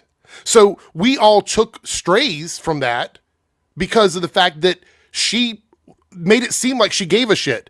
Which, news alert, if you're somebody that followed her and thought that she was being honest about all this and that she actually meant any of it, guess what? She didn't. And the fact that she said that now about the slurs means that you can't believe anything she said at this point. And the fact that she went to a My Chemical Romance concert and tried to explain it away after she has chastised people for doing the same fucking thing. Like, she's also playing victim when she's the one that pushed everybody away. Nobody kicked Melanie Mack out of anything until Melanie Mack kicked herself out. That's the reality of it. She loved trans people. She loved gay people. This was like, 8 years ago. She was all in on that. Then she talked shit about them and pushed them away. Then she joined the gaming community here on YouTube. And then she started calling them degenerates and groomers because they wanted sexier stuff in games when that was literally the platform that she had like 2 years ago. So everything that she has done, she's brought upon herself. I don't think anybody that she's been associated with has kicked her out just because. It's always been because of something that she did. And now she's like, I'm going to go back to my gaming stream. And it's like, you might as well give up on that one. It's a 17-year-old channel. Like, why are you doing that? That doesn't make any sense, even outside of the fact that, YouTube will not promote it. Like, are you kidding me? You're going to go back to gaming streams after you spent like 5 years attacking marginalized people and it's just okay now that you've admitted that you F-slur for fun? Like, I mean, what is clear is that she is terrible at making personal decisions, and perhaps that's why she sort of fell into the trap of fundamental religion. Because, I mean, you can see, in contrast to that video that you had up there, Dane, with the video that you covered, she needs a gay friend to teach her how to contour, because something whiter and whiter. She's starting to look. I don't remember this video, by the way. She's starting to look like Barbara Cartland. Look her up. Barbara Cartland was described as looking as if two crows had crashed into the White Cliffs of Dover. I think it was 2020, 2021. And what I feel like Jesus has taught and what Jesus would be like. And that's not to judge people, and that's to have grace toward people and to love people. And that's where I'm at. Then, of course, there's this one. Visuals, features, and all the farming simulation you could ever dream of. And now you have the option for same-sex marriage too. So that's new and really cool. And now I don't have to play as a dude to marry my favorite suitor, and... Can I point out how much happier she looks in this video? Like this, like it's like night and day between where she is now and where she is in that video. Like, look at this.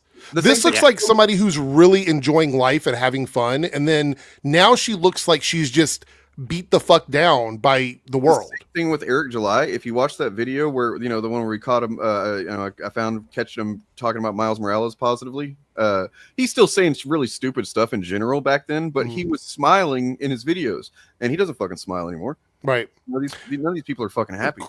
Critical Ox, I don't think that she's an unattractive, like if we're talking about just like general attractiveness, I don't think that Melanie Mack is like an unattractive person in that way. Like we know that until like she opens her mouth. Right. So the thing is that her level of attractiveness is affected by the things that she does and says. And I think that goes for everybody. So like the fact that she's a attractive individual, no matter what, doesn't change that she's an awful person on the inside. And now she's admitted to doing everything for clicks. And the other thing in that video, and this is something not related to her, but it's related to all of them.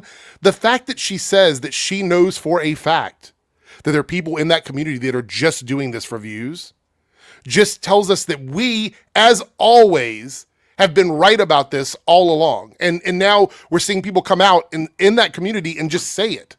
Just say that there are people that are doing that. Yeah. So it's like everyone that ever said we were liars that believed Melanie Mack, okay, continue to believe her and apologize to us because she said it.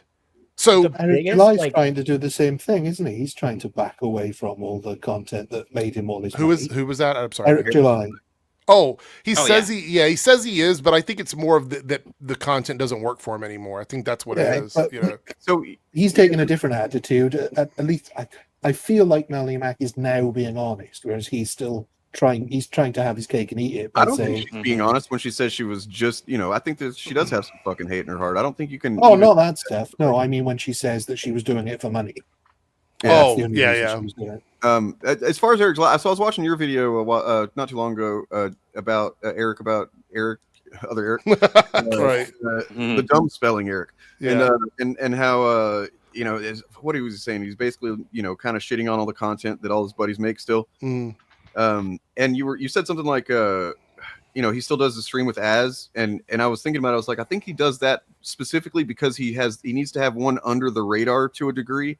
Outlet where he can still do the thing that people want him to do, which is talk shit on, you know, queer people and whatever. But go ahead. Finish your thought, but I have something to add to that too. That's about it. It was just basically that's his outlet for doing that. His name's not on it, not specifically, explicitly. Rip in the Silverback is the name of the stupid stream. But I wanted no follow him there to get that shit, get that juice from him, right? Yeah. Well, I feel like that stream exists because Eric doesn't watch or read anything anymore. So he's not reading comic books. He's not watching TV shows. He's not watching movies. He hasn't for a very long time. So it's one of those things where I think he keeps Az around because that is his connection to that. And when they do those streams, Az can answer all the questions and Eric just has to sit there and chill his comic books. That's pretty much it. Because why would you go to a pop culture podcast with people that aren't watching pop culture? You know what I mean? Like, what would be the point of that? So yeah. And also, like, the whole point of a lot of this content is them talking about how everything's bad now and you should, like, not watch it. Right. And so a lot of the people in their audience, like, internalizing that, a lot of them are not watching this stuff. So what are they talking about? Like, what are they doing? They're going in there just complaining about stuff from 6 years ago? It's crazy. Sorry, go ahead. Oh, no, I was going to just say thank you to Low Watermark for the $25 super chat. It's good to see you, Low Watermark. Actually, you can ask Dane and everybody. I've asked about you a lot. I just was making sure you're okay because you just kind of vanished. So I'm glad that you're good. Yeah, I was wondering where you were, too. Earlier that you were in prison, Low Watermark? Who said that? Wasn't me. I didn't say that. No, he did. He said something about being in prison sucking or something like that. I was like, what? Oh, okay. I don't know. But anyway, thank you for the super chat. It means a lot. And yeah, Low Watermark has been around since, yeah. Prison is not all cracked up. I'd be glad to see you still doing your thing. Well, I hope that you had a nice, cozy room and that there wasn't one of those like bad prisons. So joke, joke, good. And I'm assuming joke, but yeah. Jails are not made. You know, I went to jail once and I was in there for a little while and I got out and a couple of weeks and I got out and people are like, how was jail? And it's like, dude, are you fucking kidding me? It's like, it's a really dumb question. Unless, of course, you're a child trafficker who happens to know the right president. Oh, God. Yes. Because that prison is a picnic. But yeah, the last Eric July video you watched, Eric, I thought was what a cheek of him to try and defend everything they do by saying, we're just concerned fans. That's all we ever were. Yeah. That video came out right after, so I would like to believe that I had an impact on that. So I made the video where I said that he was calling out his other friends or whatever, because he was saying that if you are someone making content like movies or books or whatever, that reviewing things is unprofessional. And so in my video, I made the point. Yeah. In my video, I made the point. I was like, so is he calling everybody else that does this unprofessional? Because why would it be unprofessional just for him? Unless he's admitting that his content was in bad faith and he knows that was unprofessional. So that's one side of the coin. The other side is that he believes that it's unprofessional for anybody to do it. So it's one of those two things, because otherwise it doesn't make sense. So I was like, you stream with people that literally do this. And what is it, like Mahler and Nerdrotic and people like that sell things through your company, yet they still get on camera and shit on stuff, which is then also conflict marketing, which is something you made a video about just the other day. So right after I did that, like less than 48 hours later, that other video came out where he's like hyping them up, and you got the background music and the Canva clips and stuff like that. And I was like, okay, so he's definitely feeling like he made a mistake, and this is him trying to like get above that. I wonder if they put pressure on him, if they said something about it. But I want to share this real quick clip of him I've shown before. That it's just, it reveals so much. He kind of just, says the quiet part out loud in this. This is I guess a Geeks and Gamers stream or whatever, but. Got work to do. Like tanking on one movie, that's not enough. There's power in the customers, but customers have to have some sort of awareness, self-awareness, as far as what you maybe contribute to this. Can you replace that Disney thing that you rely on to have a good time with something else? I think you can. So that was after they, as Ethan and others have, Can you replace that Disney content with something else? Well, here at the Ripaverse, I can't wait for the Ripa cinematic. I feel good because everybody accuses us of being like anti-Eric July, and I felt like I didn't have enough anti-Eric July content recently. So the fact that he was releasing stuff that I actually felt like reacting to, I'm like, yeah, okay, so we're back on this train again. Yeah. We're going down the I've we're going to the Ripaverse. Never talked about that guy except for these streams. So I mean, I'm clear. Yeah. So the thing about him is that, like, number one, he is so obvious with either being a complete grifter or just the dumbest motherfucker on the planet. Well, I don't understand it.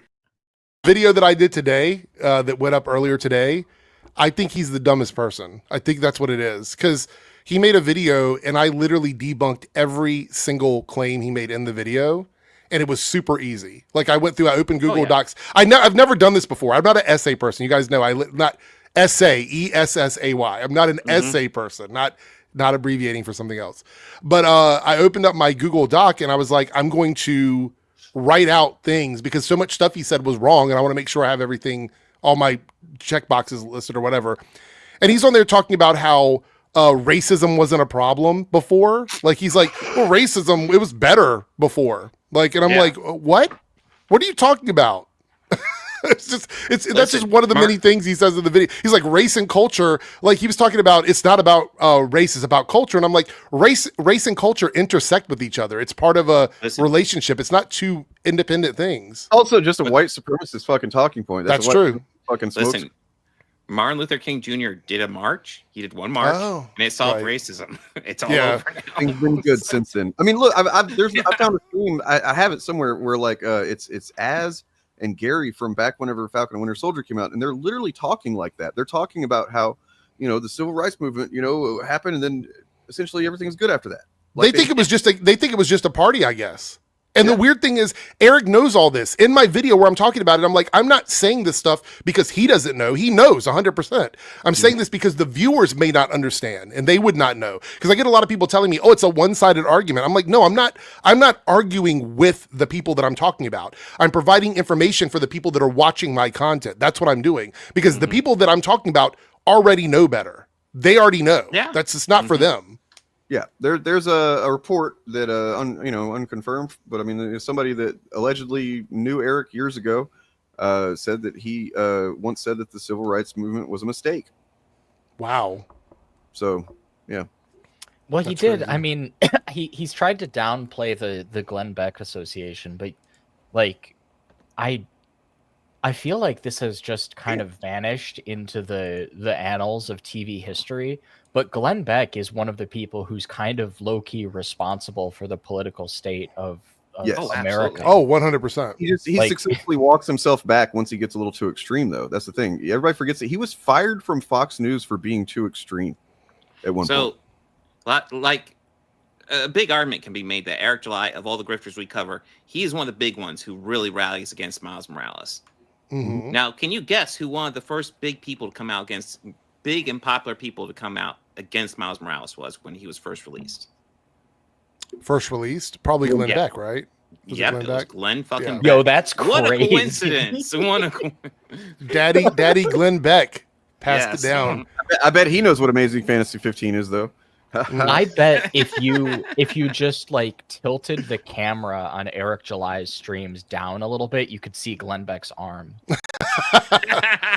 There is, if you remember, I don't know if we watched it over here, but there is a video from Ripoff Verse that makes fun of the Glenn Beck and Eric July stuff. I don't know if you saw it or not. I don't know where I saw it as well, but have you all seen Eric's defense of not knowing what Amazing Fantasy 15 was? I didn't see that. In the moment, I remember what he said is a lot of people. It wasn't don't in the know. moment. Yeah. No, it was a weird clip that I can't remember where I saw it, and it's obviously if you guys haven't seen it, it's not one of your videos. So I'll have to find out. But he makes a ridiculous argument that no, he knew the whole time. Of course, yeah. He's still claiming that Bob didn't catch him out. Right. That he's claiming not. I mean, it would have been the easiest thing in the world to be honest and just say I forgot what it was or whatever. I brain farted. But I mean, he could have said that at the time, and I would have believed him. This is funny. Yeah.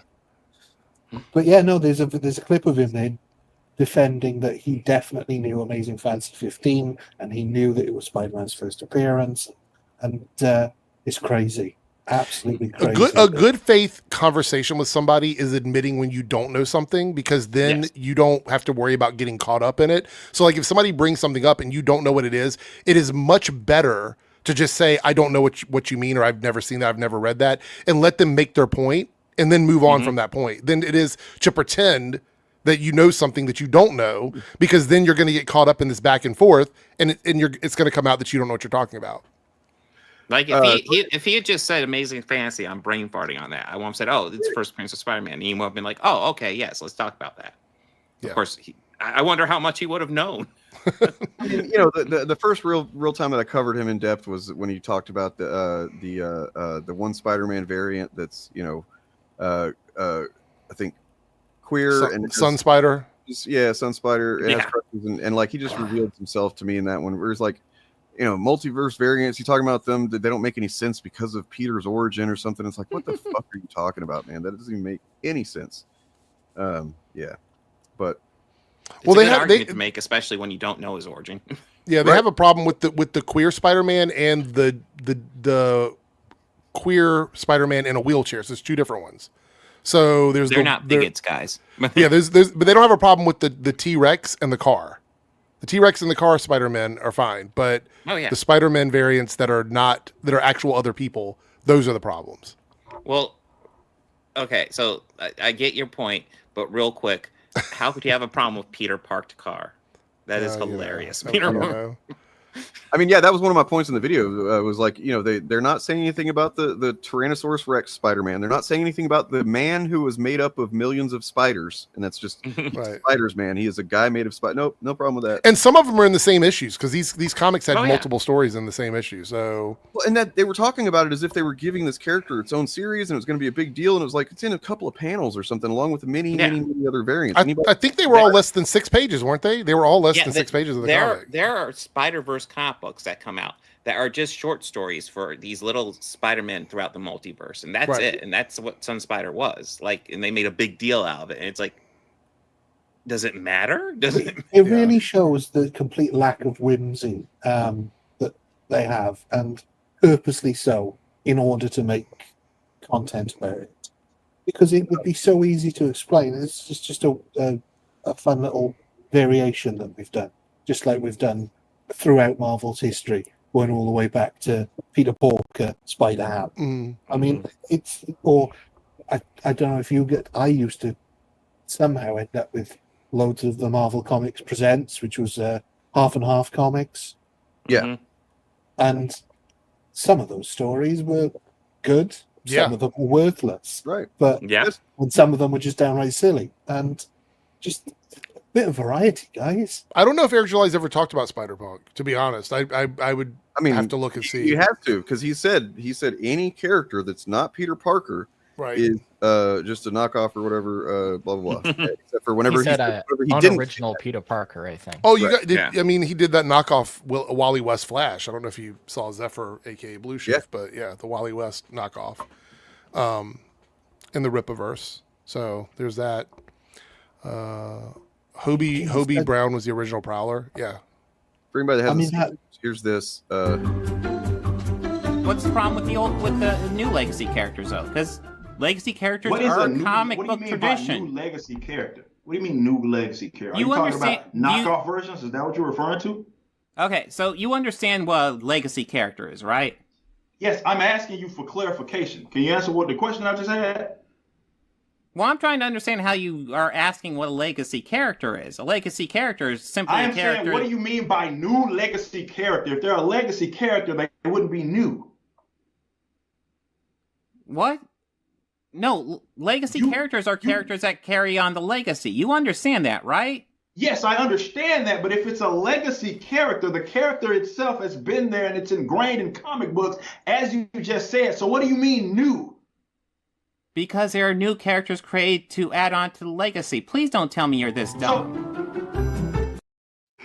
Bob, I have to say that clip, my favorite part is the pause and then the what? Yeah. That's my favorite part of the clip because you're what the fuck you are processing about? in real time. Like the gears are turning and the little chipmunks are in there doing their work, and you're processing that you realize at this point that he doesn't know what a legacy character is. Like and you're like, please tell me you're not this stupid. And I love that you said that to his face because it is so fucking funny to me. Well, what's funny is he's lying that he understands it. That's the That's right there. He's like, I understand what it is, but how can it be the thing that but now I'm going to say something that shows I don't understand it at all.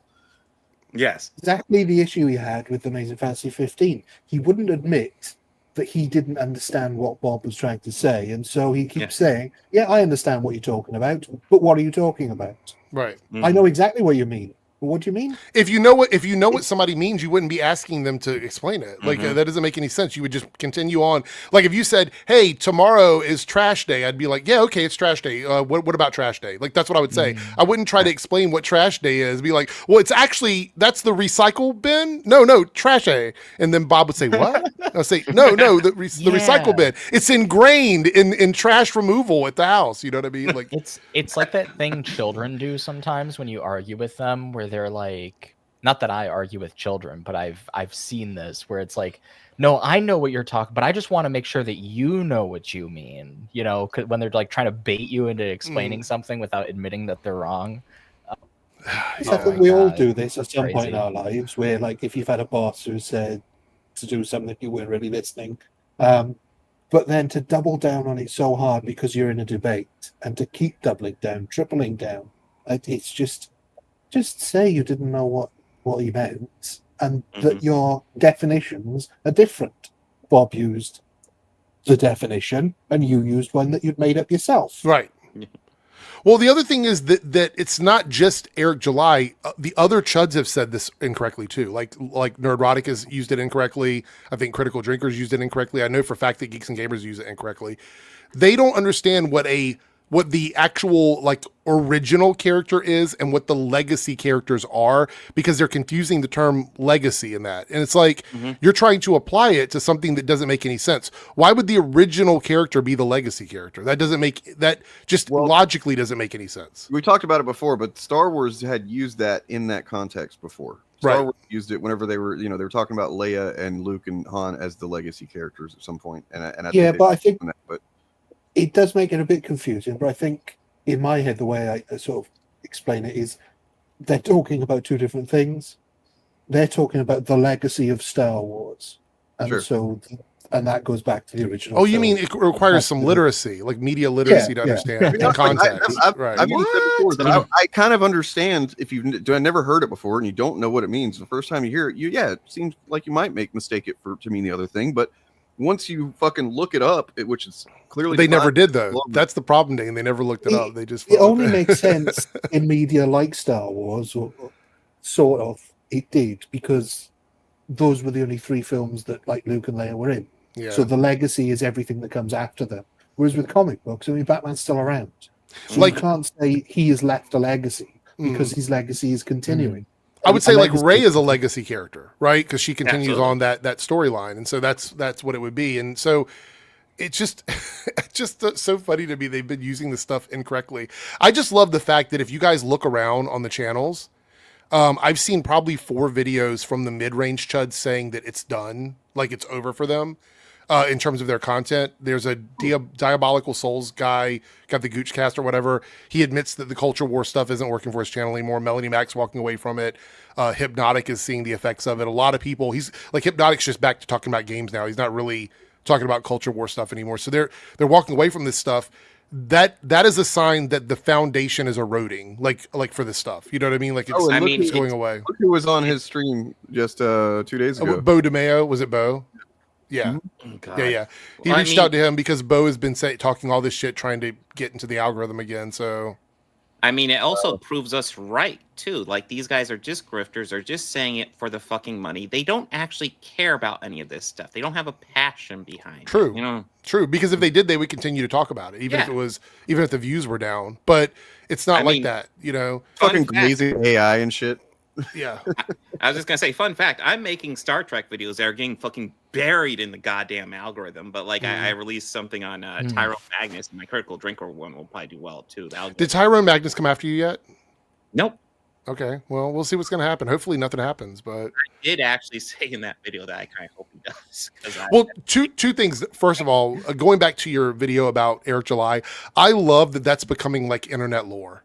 Like, that video is becoming like it's far outside of our bubble now. It's one of those like things where people talk about it that have never even heard of our podcast or don't know anybody here. They don't know Bob. They don't know anybody else. It's a funny clip because it's so bad for someone to be so stupid, so confidently stupid. So I love that.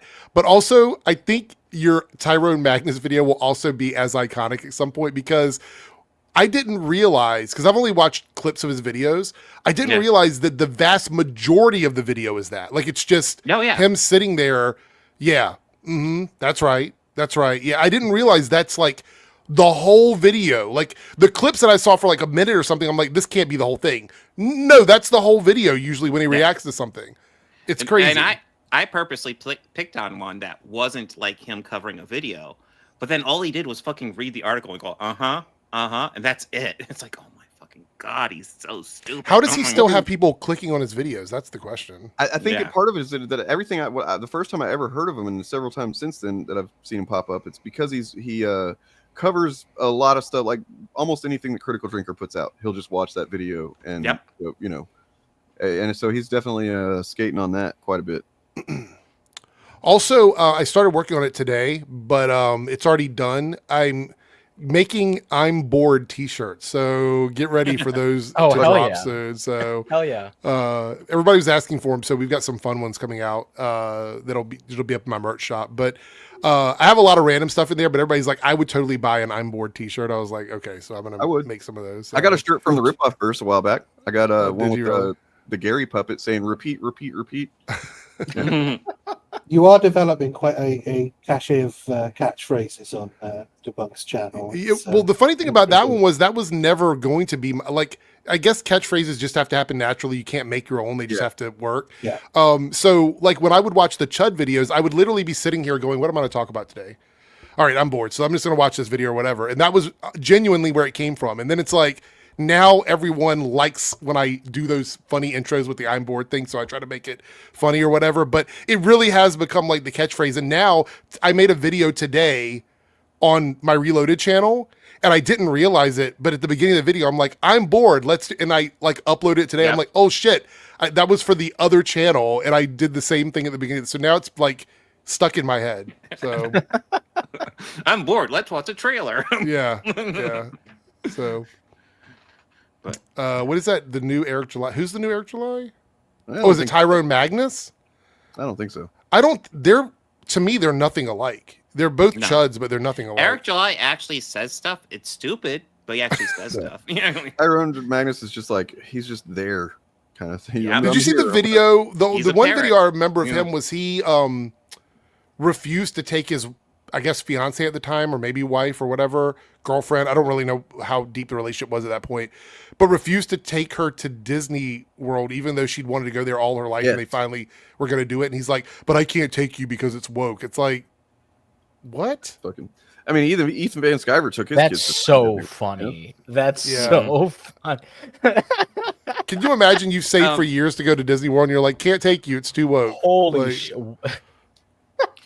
So actually, I pulled up some Mark Maron clips, and actually, he talks a bit like he doesn't say the word woke, but like he breaks down kind of what woke culture is to these corporations. I mean, he did in some other clips though. Well, I got a clip right here.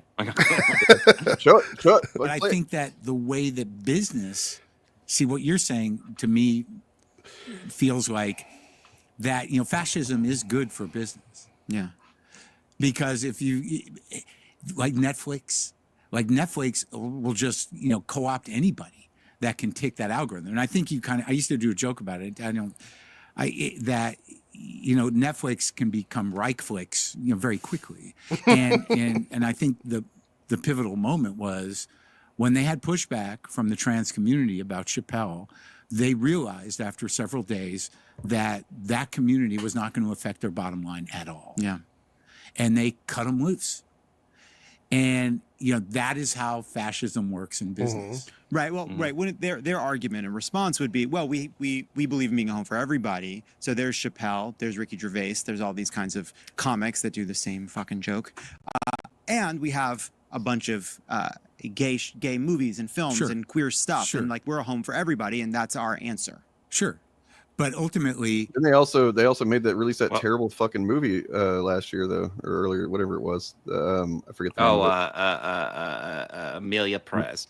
Yeah. Oh yeah. Yeah, that movie sucked. That movie. Who's getting the big deals? Which shows stay on the air? Yeah. You know, what do they keep repeating? It's like the bigger audience. Yeah, that's them saying like, we got this other stuff, and we know there's a few of you, but we're throwing you a bone. So shut up. Yeah. But the big money's on the ones that you're talking about that titillate in a certain way that is not always right-minded. And look, I'm people can say whatever they want. Yeah. Like my belief is that eventually this stuff would have found its level. That ultimately, in terms of you know, left-leaning or specific marginalized cultures, you know, creating grassroots action, you know, by overwhelming Twitter and stuff, that when Trump was campaigning for the second time, that was ebbing, that it would have found a level where tolerance would have maybe reigned. Because like, I believe that in order for democracy to work, if these guys are doubling down on intolerance and hate, that you got nothing to work with. I mean, it used to be like, you know, you'd get a guy who'd be like, yeah, gay marriage, now the gays, they want to get married. It's ridiculous. Fuck the gays. And then it passes in his state. And over time, he's like, I don't know. I work with a guy. You know, they're nice. And then it evolves in the way that democracy is supposed to work. But I think it should always be said that what these guys are fighting for is not democracy. And they're shameless about it. They can say that, you know, democracy enabled us to vote for that guy, but that was the fucking end of it. And that's the loophole in democracy, is that you can freely elect a fascist. Yeah. Yeah. I mean, that speaks to that one guy, that piece of shit that was on the Jubilee thing recently with the Mehdi Hassan one. Who just openly was like, yeah, you know, it's cool that we voted, you know, we can vote the guy in, but after that, no more voting. And it's like, somebody I was watching a video reacting to that, and the guy was like, he's so stupid, he doesn't even understand that doesn't make sense. And I'm like, no, he's not. He understands exactly what he's saying. That's not stupidity. That's malice. Right. That's a guy who wants people dead. That's he used the stones to destroy the stones, just like Thanos, you know? Mm-hmm. I think. I mean, he makes the excellent point. Oh, go ahead, Ryan. No, you carry on. No, I was just gonna say part of why I like that clip is that he makes the excellent point, because everybody wants to talk about how woke Netflix is, how it has like, you know, all these, you know, versions and race swaps, but he breaks down what's going on at Netflix. They're all fine with doing stuff like that, Because on the other hand, they're going to be posting, transphobia and shit like that. Right. They're going to be posting anything that they think will make them money because But they're a it's- fucking corporation. But it's funny because like the two things are not equal. Like when when you're showing a TV show or a movie that has gay characters in it, that doesn't like counteract actual transphobia and homophobia and racism. Like it doesn't. That Amelia Perez movie was full of fucking, just like transphobic bullshit too. Like oh god, it was so fucking weird and fucked up. Oh my also, god. I mean, he would know too because he was on an excellent show, I think, on Netflix that got canceled, right? Wasn't he? Glow. That's what it was. The wrestling show or whatever. Great fun show. Got canceled. Very like woman forward, positive for women, positive for queer people. Funny. I enjoyed it. Got canceled. You know what I mean? That's what they do. So he knows firsthand. He was part of that system. To the point of like that they do have other stuff on there, like counter that stuff. So like Anthony Jeselnik's recent special from a few months ago, he explicitly just shits on all these guys that do trans jokes and shits on Rogan and all that stuff. But it's still just one special, one stand up compared to not to mention Dave Chappelle being as fucking huge as he is and getting I don't know how many specials he's had in the last few years, but a lot. He had a contract with them for like a certain amount, I think, if I remember correctly. A huge amount. But it's like Joe Rogan on fucking Spotify. They get these huge lucrative deals. They make these corporations money, and then hey, they have a gay movie, so it's okay. It's like no, it's not. No, and I don't think people realize that Netflix's business plan is basically when comic book companies will release tons of first issues. Yeah, that's their business plan. Yeah, everything's a first issue. So don't get invested in anything because it ain't getting the second series. Yeah, the thing with these corporations is it's just like somebody who says that they're they're colorblind. They're not racist because they don't see color or whatever. It's like the average centrist kind of. You can't just be neutral to racism or fascism. You have to be actively against it, or you are susceptible to it. Period. So, like companies that I'm not taking a stance. We're just making content here for money. You're going to end up, making more content than in service of some pretty shitty things. I know Maron in that interview. He praises the new video by Elephant Graveyard. Yes. Dude, that is one of the best videos I've ever fucking seen, hands down. Like it was legitimately fantastic, and upsetting. But because I know the last video he put out, there was some rumor that it was AI generated. And so, sorry, yeah, I didn't want to rain on the parade. So for Elephant Graveyard does use AI to create a lot of the stuff on his channel, and I am very against the stuff that he does because of the way that he does it. Really? I think a significant amount of it is when especially the Joe Rogan videos, the cadence that so first of all, just evidence for what I'm saying. If you go back to and I don't know, maybe he took it down, but I was calling this out like a while back when it was. Are you talking about his voice or what? Or like the content itself? Like what he's saying? The voice, yes, but also if you look at there's other stuff on his channel, especially older stuff. If you go back, you can see there's the AI disclaimer in the descriptions of some of the older videos. YouTube has changed over time the way that now it's like altered content, but there used to be a different disclaimer that you would click for a while. They changed it. I at this point, I kind of don't care. I haven't seen enough of it to. I care. It bothers me a lot personally, but like the thing that I was going to say is the stuff that he's making. First of all, like there's just generative AI content straight up on that channel. A lot, like people comment sometimes on his videos where they're like, "Oh, you make music too? You're so talented." Yeah, I'm sure he is. I'm sure the fact that a ton of that stuff has AI disclaimers in the videos and stuff. To diminish his message because of AI is wild. Nah, I think it's wild to say that I'm just diminishing it because of AI. So there's a channel if you're into like politics coverage, this might be more intuitive. There's a channel called RM Brown. I think he might have appeared on the Majority Report before, or some stuff. I watch him regularly. Yeah. So this is like a little bit tinfoil hatty. The stuff that I just said is like that's all but confirmed. Like that's all but straight up evidenced on Elephant Graveyard's channel. The stuff that he's really been blowing up for, Elephant Graveyard, on his channel is usually like the Joe Rogan commentary stuff. The way that he structures that content is super interesting to me, where it like the voice will like interject as Joe Rogan is talking, and it's kind of like an active back and forth commentary where he's like snarking about him. That stuff is like dead to rights, exactly how RM Brown does his content. I mean, but one of those people is actually a guy. So like the Joe Rogan thing, I remember watching in like, I think it was the Burn the Boats thing from a year ago.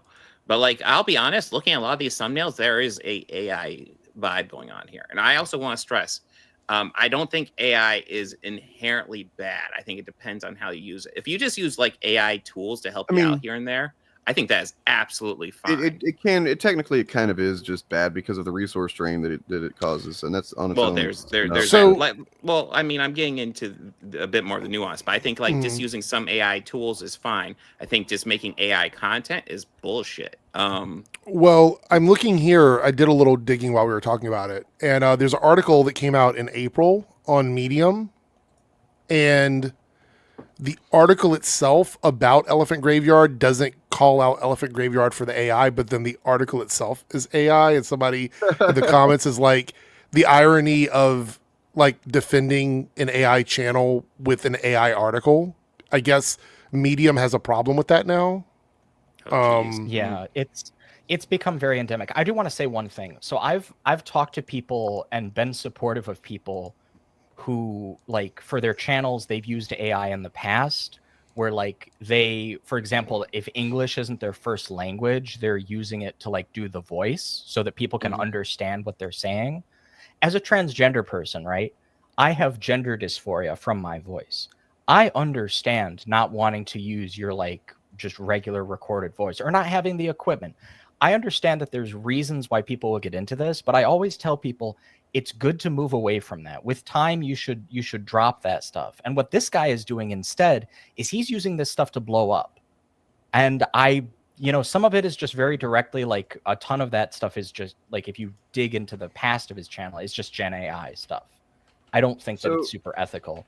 But I also think some of the RM Brown, ripping from RM Brown, that might just straight up be like content theft type stuff. And I'm not too sure about that. Yes, I haven't seen any of what you're talking about, honestly. I mean, I'm not saying I have to be honest, I haven't either. It hasn't triggered anything in me to see. Like, I watch enough RM Brown that I feel like I would, I don't know. The one thing I would say, just for clarity's sake, is where it on YouTube videos where it says altered content, it doesn't mean AI. It means that the content is not how it was originally presented. So if you fair use type thing, not sort of that, but more if you clip something to alter the context of it. So if you clipped someone, for example, saying "I'm not a racist," and you clipped out the "not," and then uploaded that to make them sound like they were saying they were racist. I don't think that's true. The altered content thing, it used to be something else for a little while, but it got introduced because of the influx of the generative AI stuff, and it says digitally altered, not like manually. Like if you generate something that's meant to look like if I generate a Obama like eating a sandwich with like a generative AI thing, I think that's what that's about. Google defines altered or synthetic content can include content that is fully or partially altered or created using any audio, video, image creation, or editing tools. Yeah, I remember posting about this on Blue Sky a while back, and I don't want to tilt at anybody. Like my whole thing with this, and I've talked about this before on my channel, like generative AI has become completely endemic to a lot of these platforms. The best thing to do is to what's the live in the woods. The Panic at the Disco lyric, poison rationality.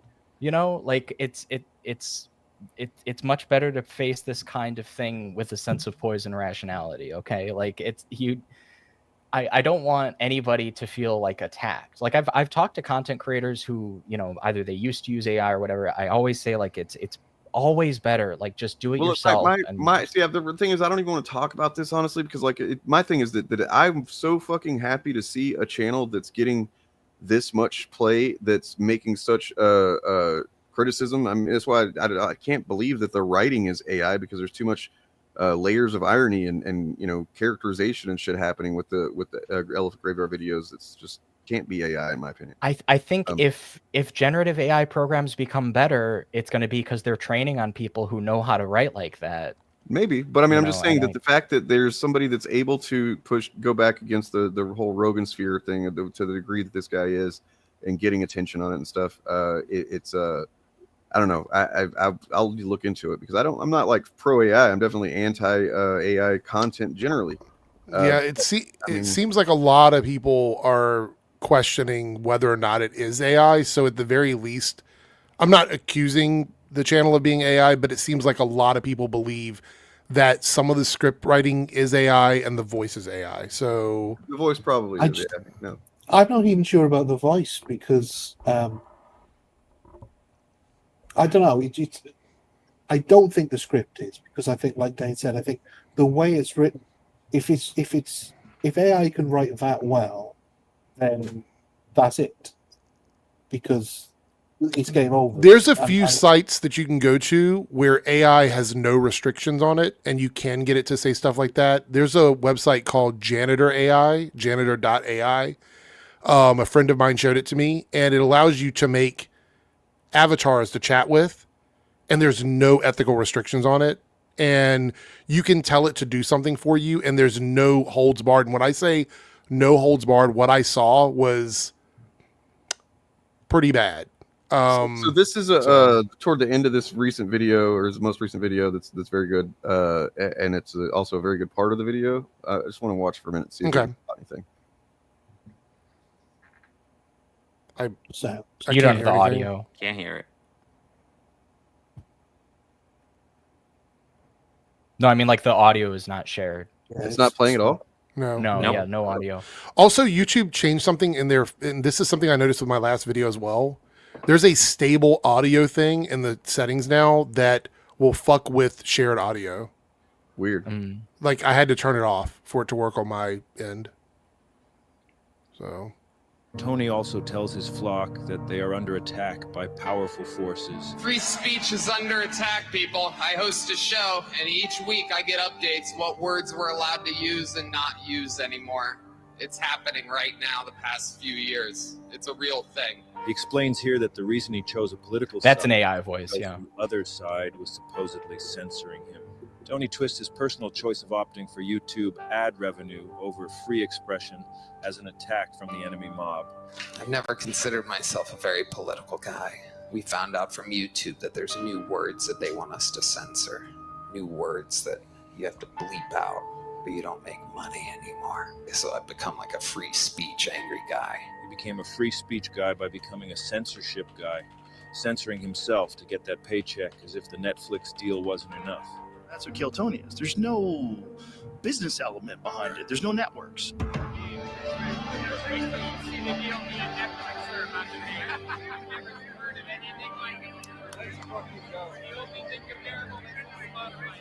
That's the kind of backwards logic that only works inside this comedy simulacrum.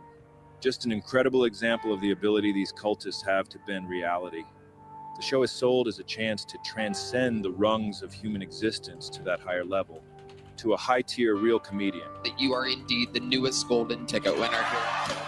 But what it actually is a multi-level comedy scheme, exploiting people's hopes of getting the hell out of their lives, and funneling money up to the top of the comedy pyramid to the big man, the comedy czar, everyone involved taking a little piece of the pie on the way up. The vibe of the show is terribly depressing, like watching a bunch of demons torturing lost souls. Look at it, boy, looking like he on trial for touching kids. You can't even say that. You look gay. Try to do better next time. You suck. There will be no next time. You're blacklisted. Go. Anything that interrupts their sadistic ritual gets flushed right out of there. Even the great Ric Flair was shat upon just for daring to be real. Oh, I'm a wrestling coach for a high school. Oh my God, this is so boring. Holy shit. Ric Flair, can you please tell us a story? Actually, to be honest with you, I respect that very much. My son was a great amateur wrestler. He died of a heroin overdose. Oh. In 2013. I don't hear that, but anybody that could take time away from their life to support kids from personal experience, and because I believe it in my heart. Jesus Christ! What a fucking bunch of pieces of shit. What is that? Yeah. Is that a podcast? That's so wild. Kill Tony is a show that Tony Hinchcliffe has hosted for several years now. It's just recently been picked up on Netflix.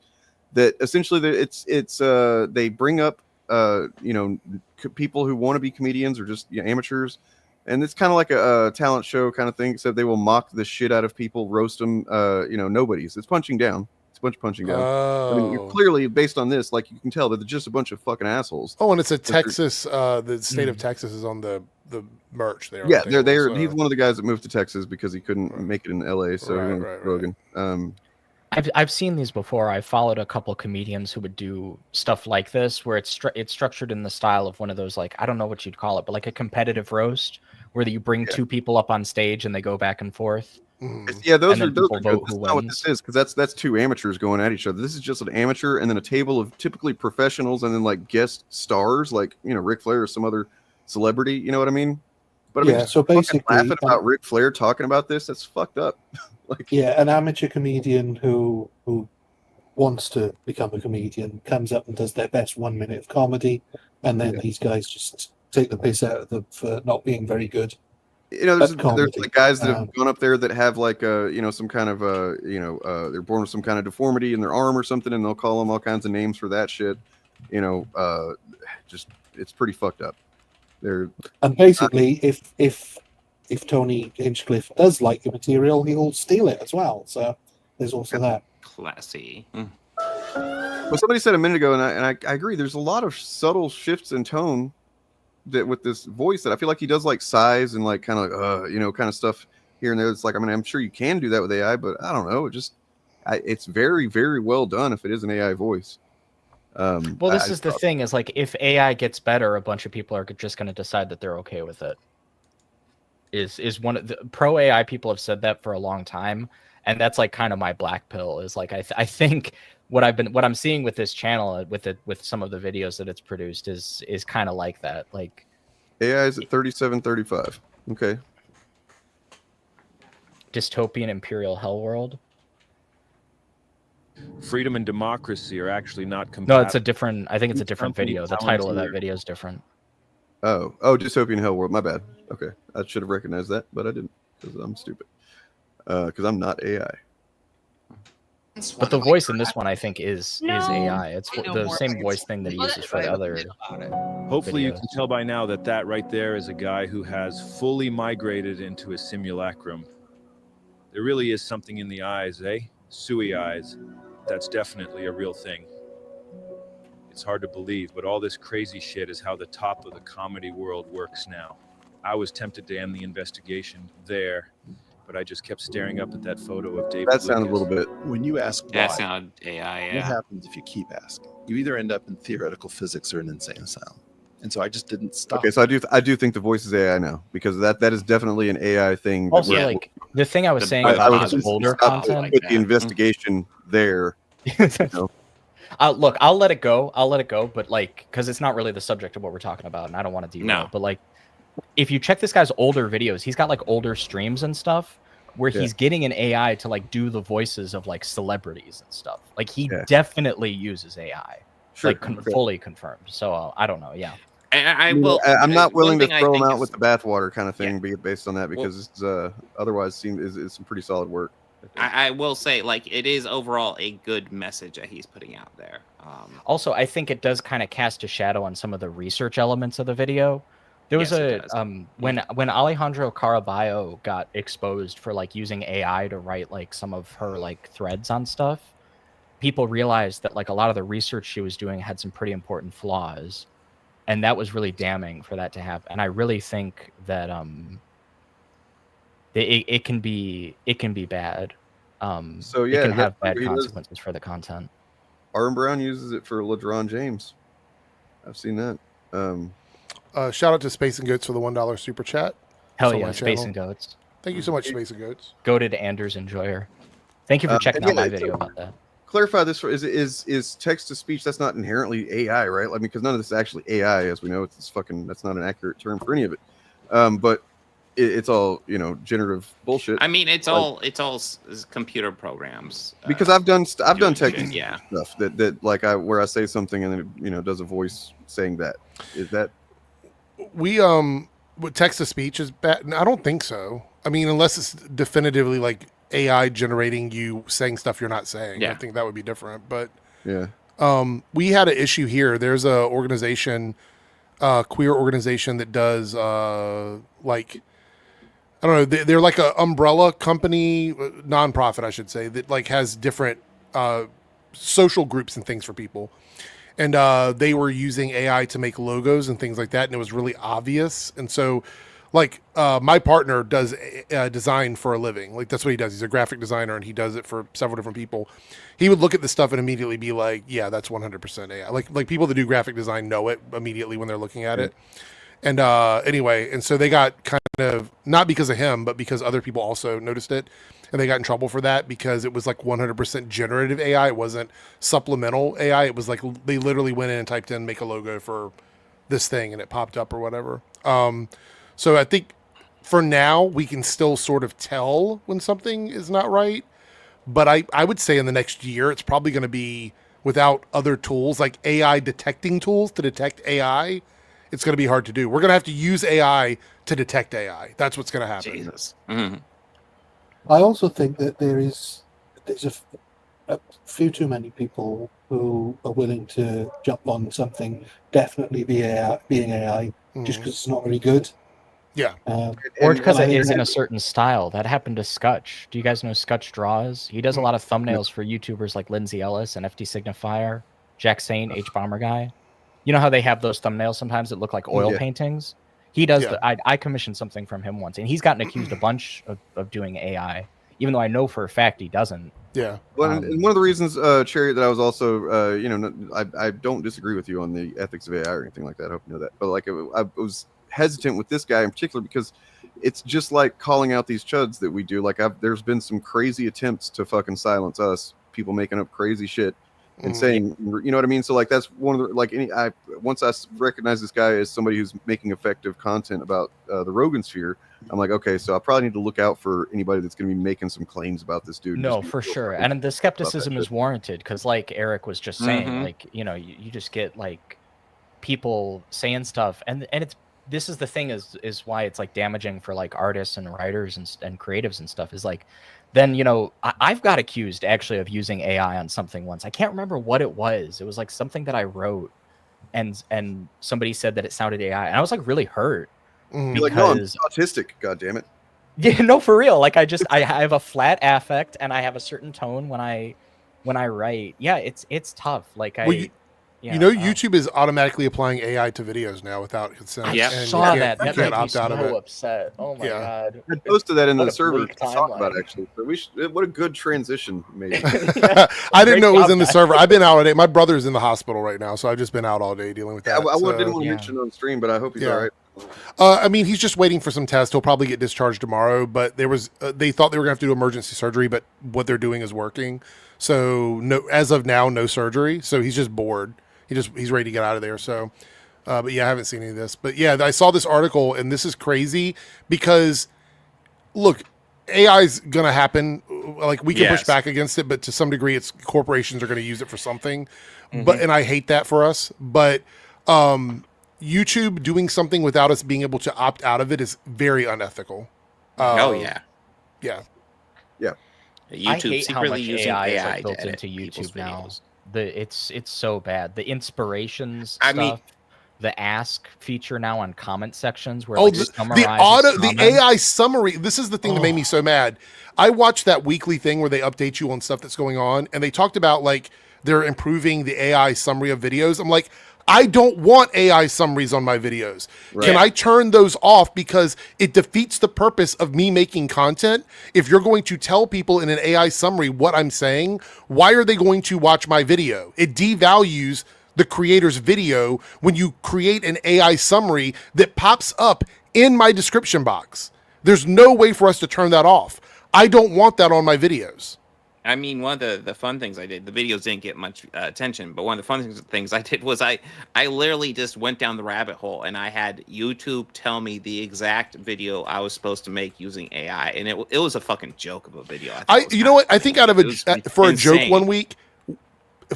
1 week, we should make every video that their AI tells us to make just as a joke to show how bad their suggestions are, because they're bad. They're bad suggestions. I actually investigated a couple of those. I was playing with the idea back when I did like politics content. I was playing with the idea of doing like a video talking about like AI and stuff, and like taking classes that people give where they talk about like what do they call them?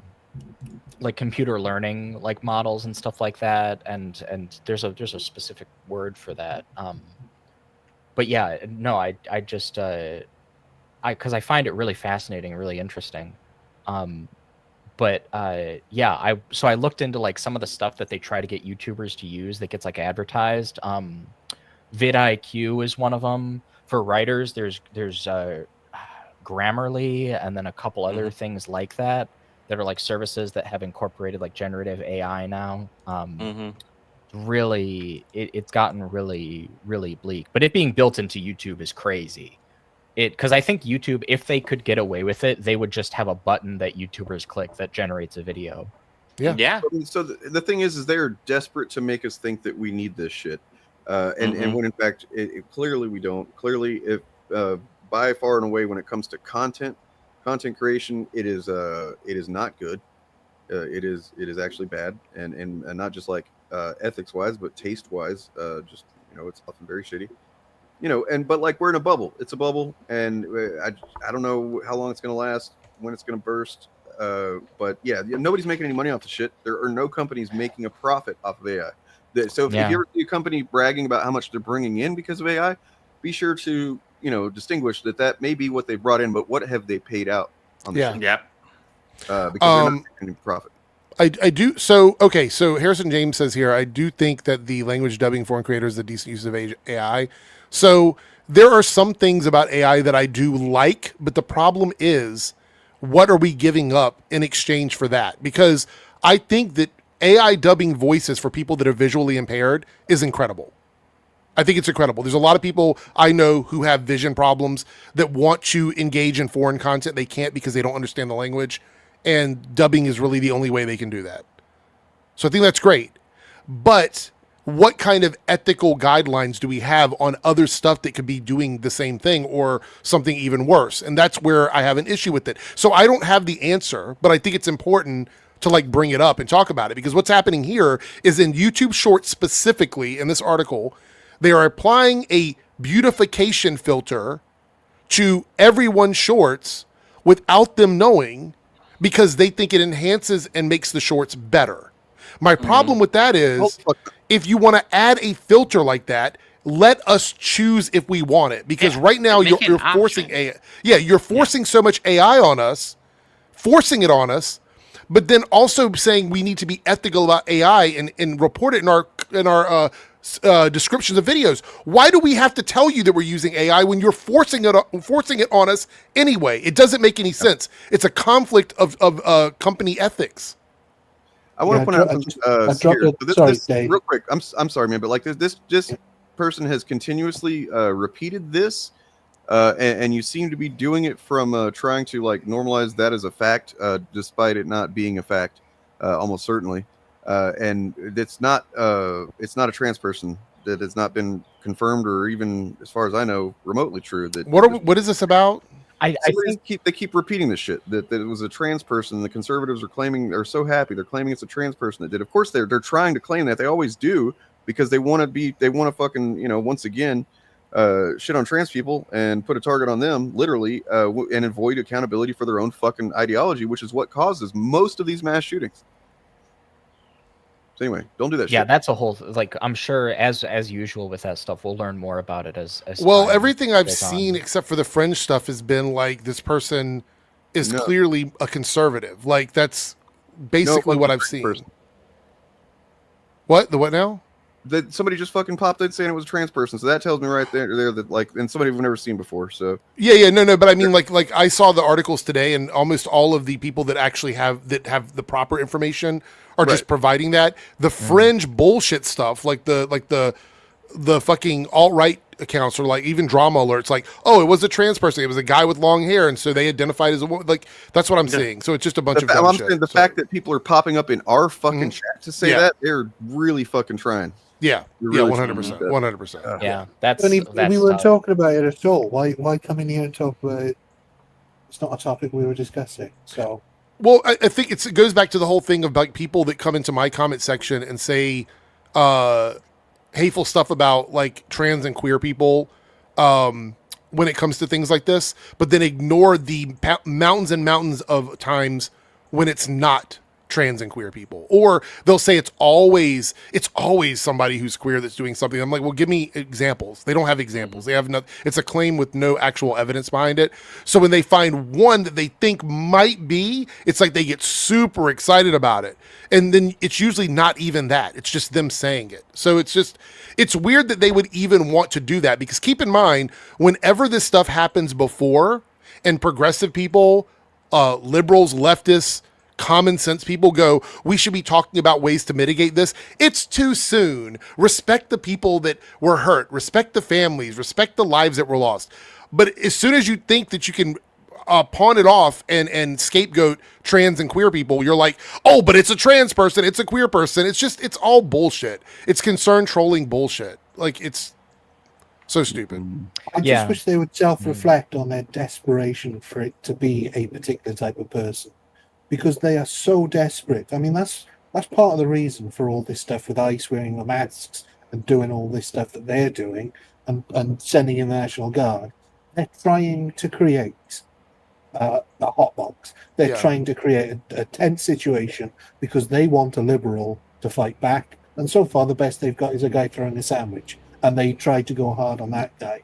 And now it's okay. He's not going to get charged. So no, of course he's not, because he didn't commit a federal crime. Throwing a sandwich at a policeman is not a federal crime. Yeah, I would have caught that sandwich, but I'm different. I mean, if he'd thrown a donut at the cop, we would have been able. Oh yeah, but bro would dive for it with his mouth open. And I want to say, by the way, I have like a long history of training with this kind of bullshit in general, because I'm a lot more lenient in my comment section than a lot of people are. So I will argue with these dumbasses for a while until I get fed up with them. And most of them eventually reach the point where they have no responses. They just hate queer people. That's it. There's nothing else to it. They don't care about the loss of life. They don't care about gun rights. They don't care about personal freedoms.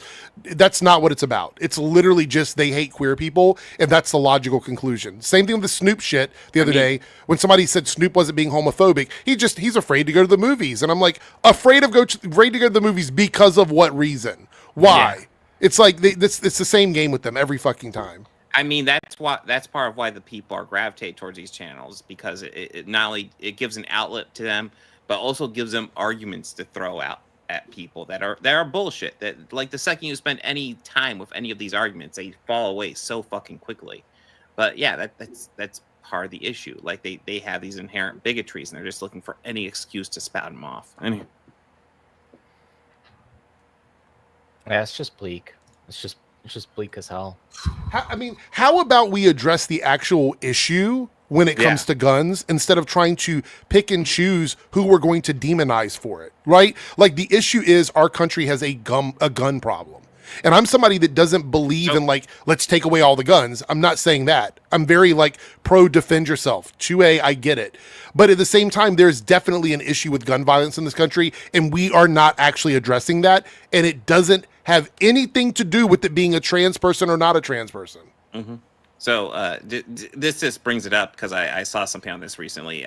The old sci-fi series Sliders. I remember I watched it back when it first came on. It started pretty decent. But, like, there's an episode where they're rewriting the Bill of Rights for this alternate reality they go into. And they're like, these people need a Bill of Rights. And they get to the Second Amendment. And very quickly after they bring up the Second Amendment, Rembrandt goes, yeah, we'll go ahead and scratch that one. Yeah. Yep. By the way, I do have to jump out of here. I got to work tonight, but I wanted to make sure I stayed a little bit longer because I missed an hour and I felt felt out of place. I was like, I Yeah. dropped in late, but you know. Thanks for stopping by. Yeah, I appreciate it. This was a tough one. Yeah. Yeah. But anyway, yeah. So I'm doing my stream tomorrow. I never promote myself when I leave. I usually just jump out of here. But I'm doing my stream tomorrow night, Nerdcast. Come out and see it. I did an Eric July video today. I also did a John Campia video today. So I've got 2 videos up today. Oh, shit. I got 3 videos going up tomorrow, and several shorts are going to be going up. So anyway, I got to jump out now. I do have to leave. But anyway, thank you. Good chatting with everybody. And I'll see everyone later on. Bye. Hell yeah. I mean, maybe a couple of us are, but like, I mean, nobody's going to fuck you. So. Don't know why that's such a weird thing to bring up. So like me when I walk into any room. So you guys gay or something? So apparently to care about equal rights, you have to be gay. I did not know that. Before we go, I wanted to look at this shit. So here's the director of some movie I've never heard of, called Primitive War. Anybody heard of that shit? Yeah, I did. When I saw no, I just saw this posted. I wasn't sure what the context was. I was kind of context. This is the director of this movie, Primitive War, which apparently is a thing that exists. He shopped it around, couldn't get anybody to finance and I guess distribute it, so he made it, and it's apparently pretty bad. They apparently use slur for Asian people quite a bit in the movie. Yeah, it's set during the Vietnam War, and basically soldiers beats dinosaurs. It's Jurassic Park if a bunch of soldiers went in straight away, and the soldiers were the good guys or something. God. It was based on a book. It's not an original IP. That makes sense that no studios wanted to make that shit because it sounds fucking like it's kind of whitewashing Vietnam. Yeah. Well, but he specifically called out 3 people there, but he only tagged 1, which is interesting. Are the other 2 both on Twitter? I'm not sure. I'm sure. I'm pretty confident they used to be, at least, but I don't know if they still are. But yeah, there's that. And guess what? Guess who thinks it's a good movie?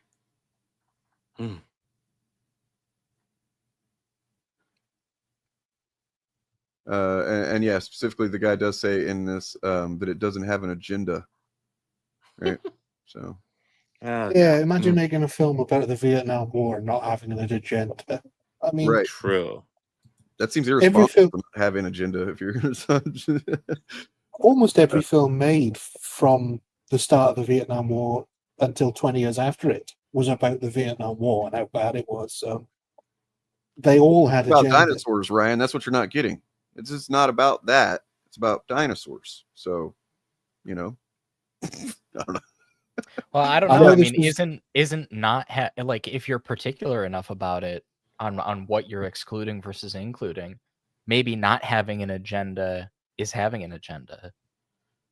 True. Little mind blown there. Little. And I'm not going to speak to the quality of the film. I'm not going to speak to the quality of the film because I haven't seen it. But yeah, to make an apolitical movie about the Vietnam War seems stupid. Yes. And we don't know why these people are fighting. They're just fighting. Yeah. We don't know which side is more powerful or anything. They're just some people fighting. And I know this is an Australian production. But that's all I know about it. It's yet another film trading off an unoriginal IP.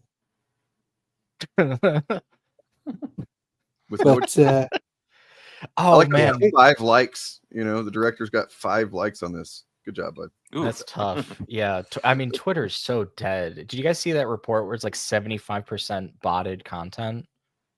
It's like 75% of the engagement on Twitter is botted anymore. Yeah, that's crazy. Oh my god, Elon fucked that platform. So I mean, it was bad for a long time, but he really at least to a degree, it was organically bad for the most part. I mean, like now it's just like it's Musk bad. It's Nazi bad. All right. Before we duck out, I am streaming tomorrow. We'll be covering some comic books, including Toxic Avenger. and of course, covering some chuddery, of course. I have a Star Trek essay that I'm releasing about the Xindi conflict coming out next week. Please check it out because I'm enjoying making that stuff, and you know, I'll probably just continue making it even though it gets no views. But you know, it's fun. You know, that is a nicely thing, my dude. That is a respectable thing to do. Yeah, welcome to my world. Do it because you want it. Yeah, you guys. I just don't do it if I don't think that like I'm. You know, I've got a lot of shit that I've got to do otherwise, so that's why really. But like, yeah, if I can't justify the views, then I just don't make shit. Hell yeah. Well, I've kind of figured out a way. The videos come together really well, and it was a way for me to do an essay quickly, which will help out a lot because there's actually lots of stuff I've been wanting to make, and I haven't been able to make. You used AI. Bob used AI. Actually, I used free form, but okay. Oh, okay. Well, I just say I got to know. How would you like to die today, Bob? Yeah. Well, Grok, is that real? Tomorrow? Well, I had other plans for us tomorrow. And what are we gonna do? Just like ride Bob into the sky? Yes. Wait, you're gonna wait? How can you kill me and then ride me into the sky? What the fuck? You'll see. You'll see. Wait, are you? Brian, subscribe to Nothing But Media as well. Watch. Yes. Oh yeah. He's not Yeah, doing it. I also have videos that not many people want to watch, but I do it for me and I do it for the people. If you want a true no agenda videos, channel, man. Yeah, they are. Like legitimately, you know, the way things should be reviewed. I've got a video dropping tomorrow. Oh shit! Nice. It's I've been doing some Dragon Age stuff this week. On one of my favorite video game series, but crazy things are about to happen on my channel starting September. So, Okay, crazy things don't start September 1st. Then I've got a really kind of something that I've been sitting on for a while. That's like a researched kind of piece with an interview in it. Hopefully, if I can actually get that, I've got it set up. So I just need to actually get the follow through. And I've got some like intensely researched like video game retrospective videos. I'm back on those now. Nice. I just a lot of wild stuff coming through the pipeline on the Chariot channel. Very cool. Subscribe to them and the others as well that are located in the description box. And hey, if you're not subscribed to me, you could do that, and then I could get the 25 subscribers I need to get to 8,000 subs right now. Let's get Dane to 6-figure subscribers, everyone. Which I assume we have enough people here to do that. So let's go ahead. Yeah, 79. Yeah. I mean, look, if a third of you subscribe to my channel that aren't subscribed, or I guess maybe some of you are, but you know, let's do it. Give me to 8,000. I'll be happy. I'll finally be enough. It'll be good. Oh yeah, dude. Maybe I'll finally subscribe to your channel. Well, 8,000 is only 2,000 away from 10,000. So, dude, you know. fucking Rags is subscribed to my channel. So like, come on, you don't want to be worse than if Rags. he can do it, I think he's Rags to most. There you go. Channels, so I mean, what's funny is that Rags subscribes to everybody. Basically, it seems like that it potentially will criticize him, but he doesn't hide that. I guess I don't know if he's like trying to intimidate or he doesn't realize it. I don't know what's going on there, but it's pretty funny. Yeah, it's like you know your subscriptions are public, dude. Yeah. Well, Dane is actual fandom, Carlitos. Yeah, that's me. That's what I do. Yeah, actual fandom, organized chaos, nothing but media and Chariot. Make sure to like and subscribe to all our channels because we're all awesome. JKung56, read books, like and subscribe, and free Palestine. Hell yes. That's yes. Right. Fuck yeah. I agree. I love that we have a non-Zionist Superman now. Non-Zionist Superman. Oh, there's this too. Check this out.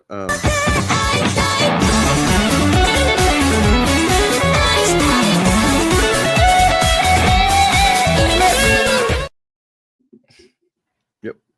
That's good. If you're not a fan of the channel, if you think we suck, well, you know, we save the message for you for last.